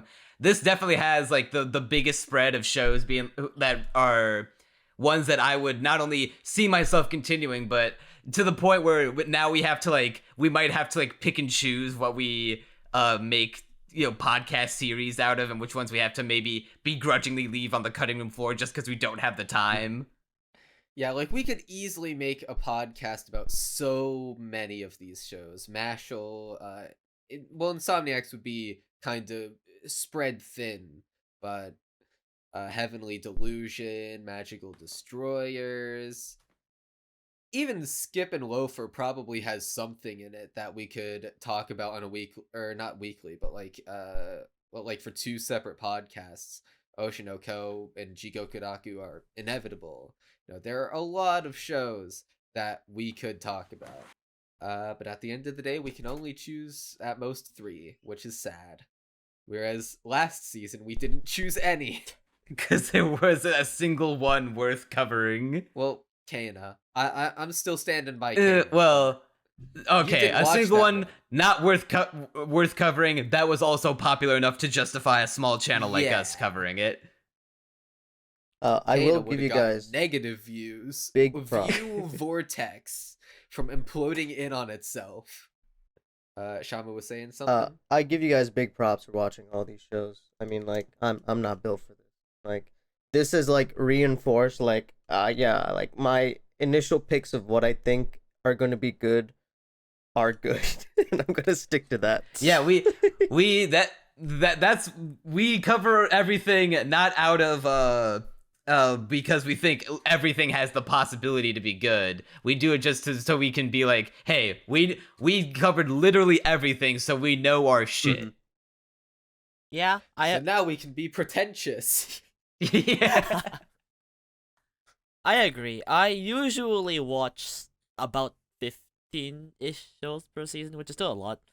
But yeah, most of the ones I wasn't interested in and gave a chance, I ended up being right. I just didn't like it that much.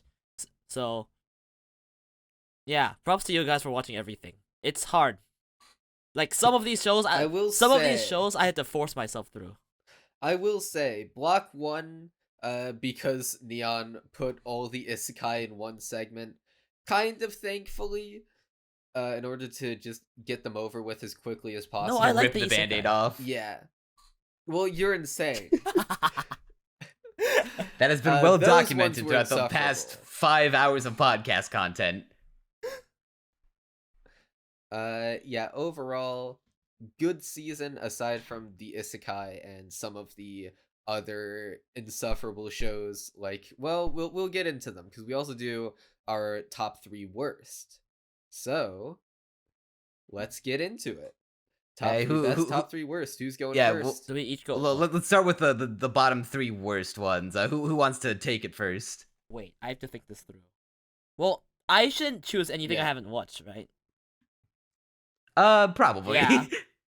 More than likely. So, I guess I'll start since every season, well, at least this year. In previous years, I didn't. But for this year, I write the shows down in order of how good I think they are. So, my bottom 3, at the number 3 spot, the Kizuna Ai show. I did not get very far into this, but I was unbelievably put off from its premise to its characters to the fact that the show just keeps on beating you over the head. Hey guys, it's Kizuna Ai. Look, the main character's into Kizuna Ai. She wants to be just like Kizuna Ai. I thought it was absurdly annoying from the offset and did not want anything to do with it. At the number 2 spot, we have Cafe Terrace and its Goddesses, because it is incredibly trashy harem show, generic, The characters are insufferable. The sense of humor is insufferable. There's not really a whole lot to like. It doesn't even have good production values, so you can't even put it on the compilation. And at number 1, drumroll please. Every isekai. If you had to pick a worse one, if you had to pick if you had a gun to your head and be like, okay, if which one do I want to watch like the least of if I had to?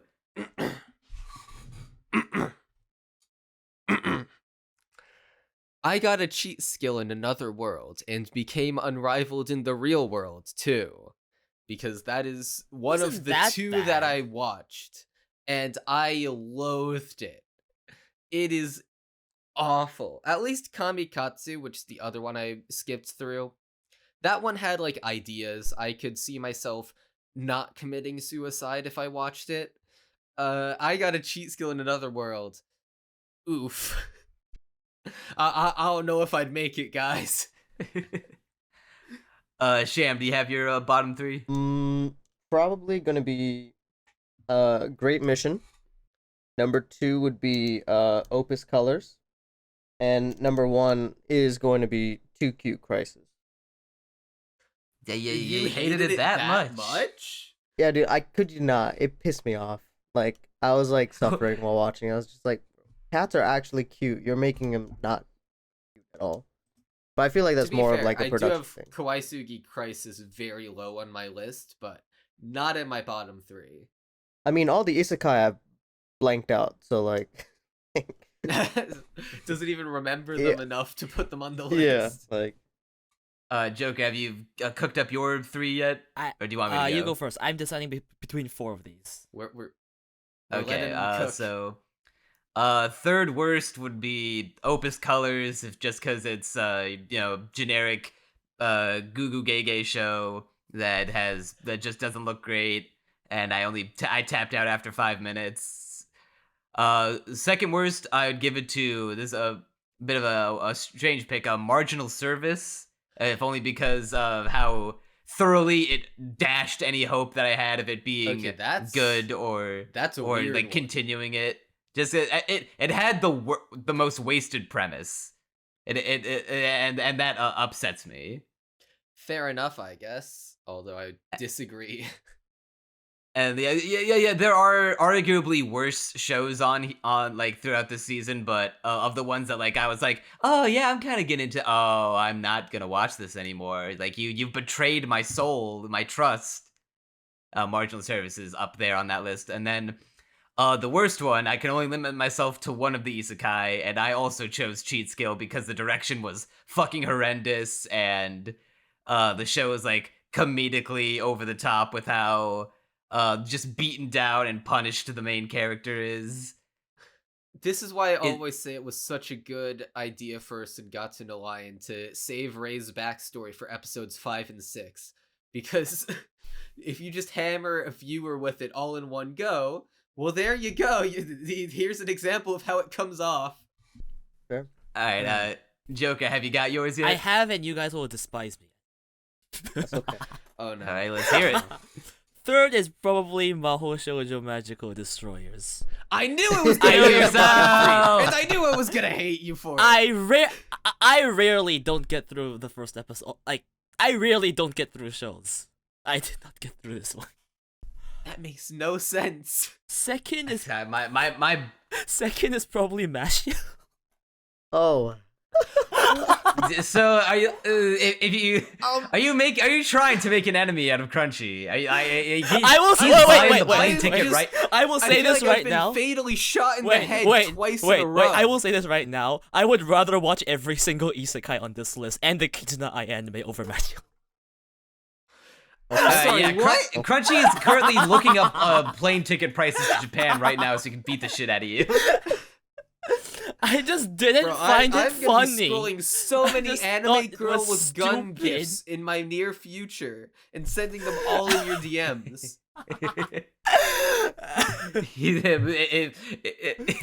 I was gonna say, if he ends up on Live Leak, it's only a matter of time.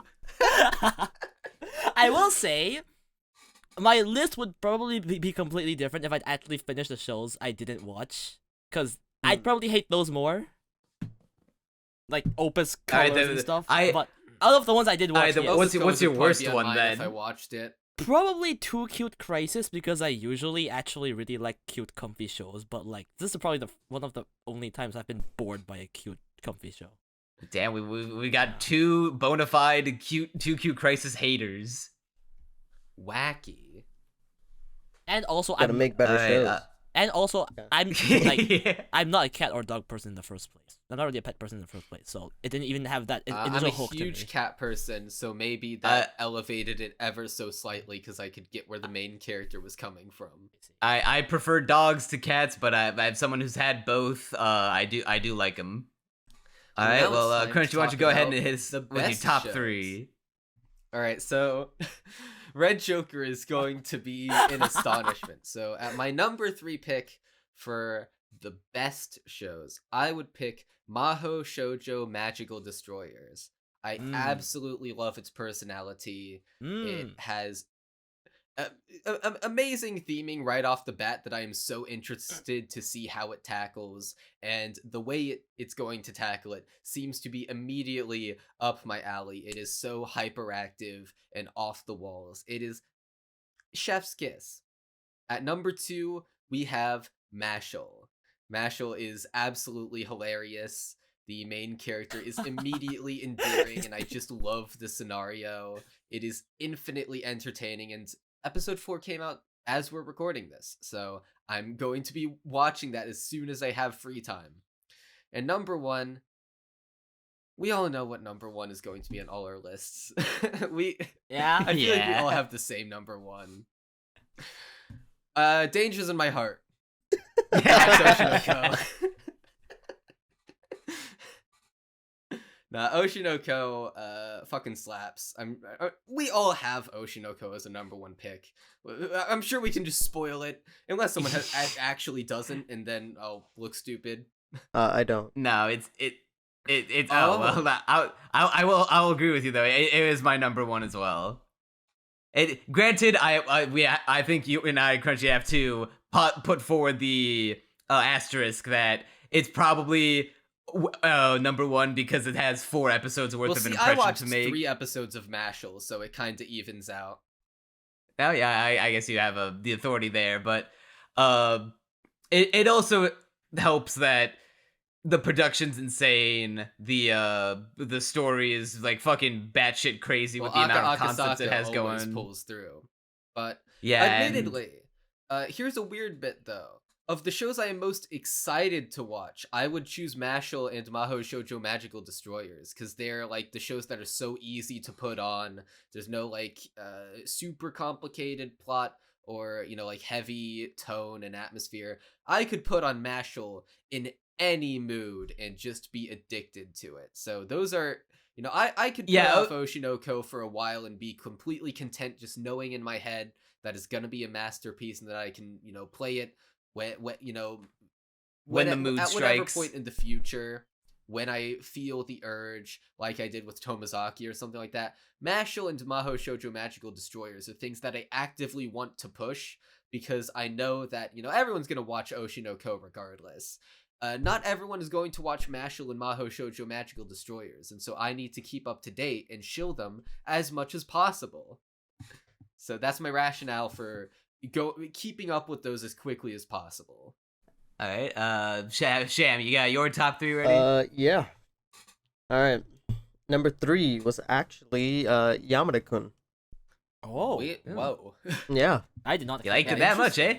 I am a sucker for romance anime, and I'll definitely watch it on a binge, because I can't do ongoing romance, because I hate how drawn out it usually is, but on a binge, it slaps. And I don't know, like, I really like Jihaifuru, so it's probably one of those, like get me back to those days. So I'll sit along for the ride for that. That's number 3. Number 2 is Skip to Loafer. I kid you not, one of the few times that I did laugh throughout this entire season was when the guy was saying that he was fighting for his life in the bathroom. I was like, yo, I relate to that day-to-day basis. Emotional Like, level. I get you. And number one is Heavenly Delusion. Something I look forward to every week when I watch it, like after work on Saturdays, and that's the ideal seasonal for me. Like it is Shamu core, to say the least. Well, for my top three, this one was very hard for me. So let me start with some honorable mentions real quick.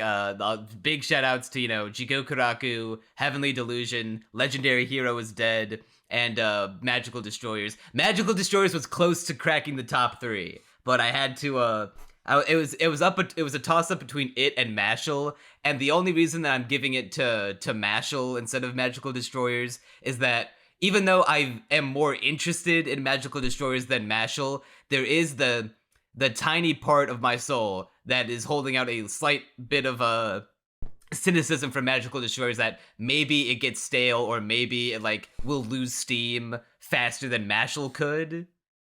Just because the risk of making a project so interesting and out there as Magical Destroyers with such a unique concept and tone is that you don't quite know where it can go, and that while that thought is exciting and definitely gonna get me to watch more of it, it's also I just don't have the concrete confidence to say that yes, this will be 100% guaranteed, no possible chance for failure, a banger.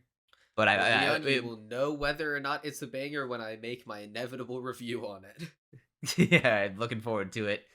Now, number two, I'm gonna be real. I'm just gonna cheat because I genuinely can't choose between Insomniacs After School and Skip and Loafer, and because I love them, they're the same kind of show boiled down, but on different emotional ends of the spectrum. And Insomniacs is very calm and cozy and very chilled out, whereas Skip and Loafer is a lot more energetic, bubbly, full of life. And I genuinely can't choose which one I love more, so I think I'm just gonna have to cheat and slot them both in. I genuinely can't choose because Isaki and Iwakura from each respective show is just just so fucking perfect. And then number one, of course, yeah, Oshinoko. Wow, big surprise, Oshinoko. Oshinoko, best of the season. Who'd have thunk it? Yeah, it's not like it's gonna have a scene that's gonna now go down in modern anime history as one of the most infamous scenes of all time. That's true.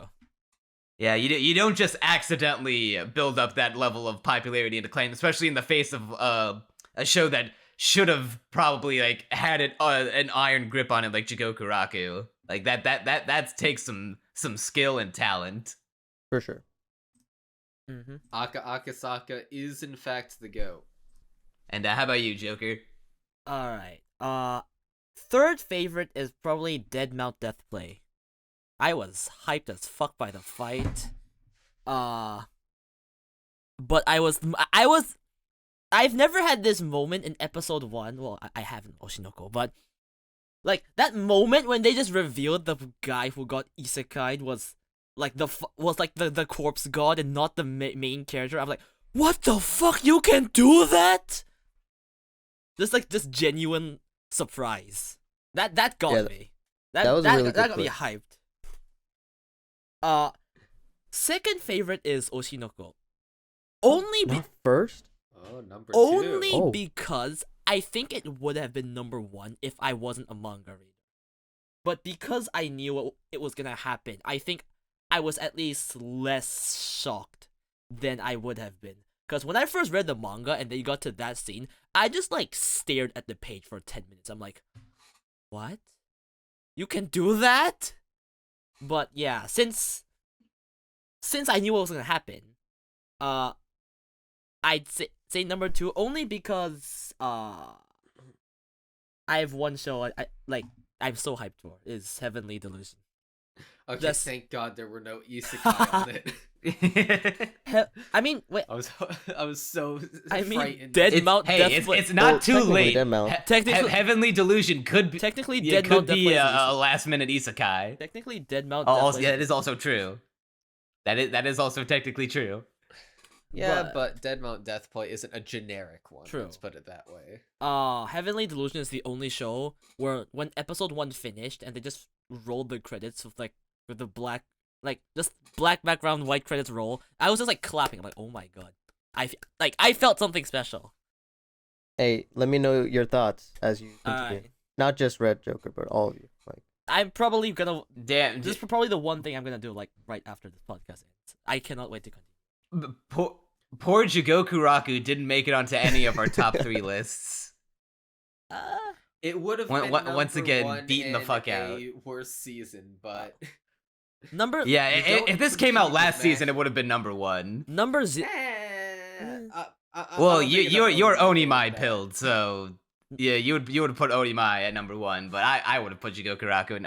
I put Number 0 Tomo-chan for as me my is number my 1 one last kill season. sister, 'cause it has sister in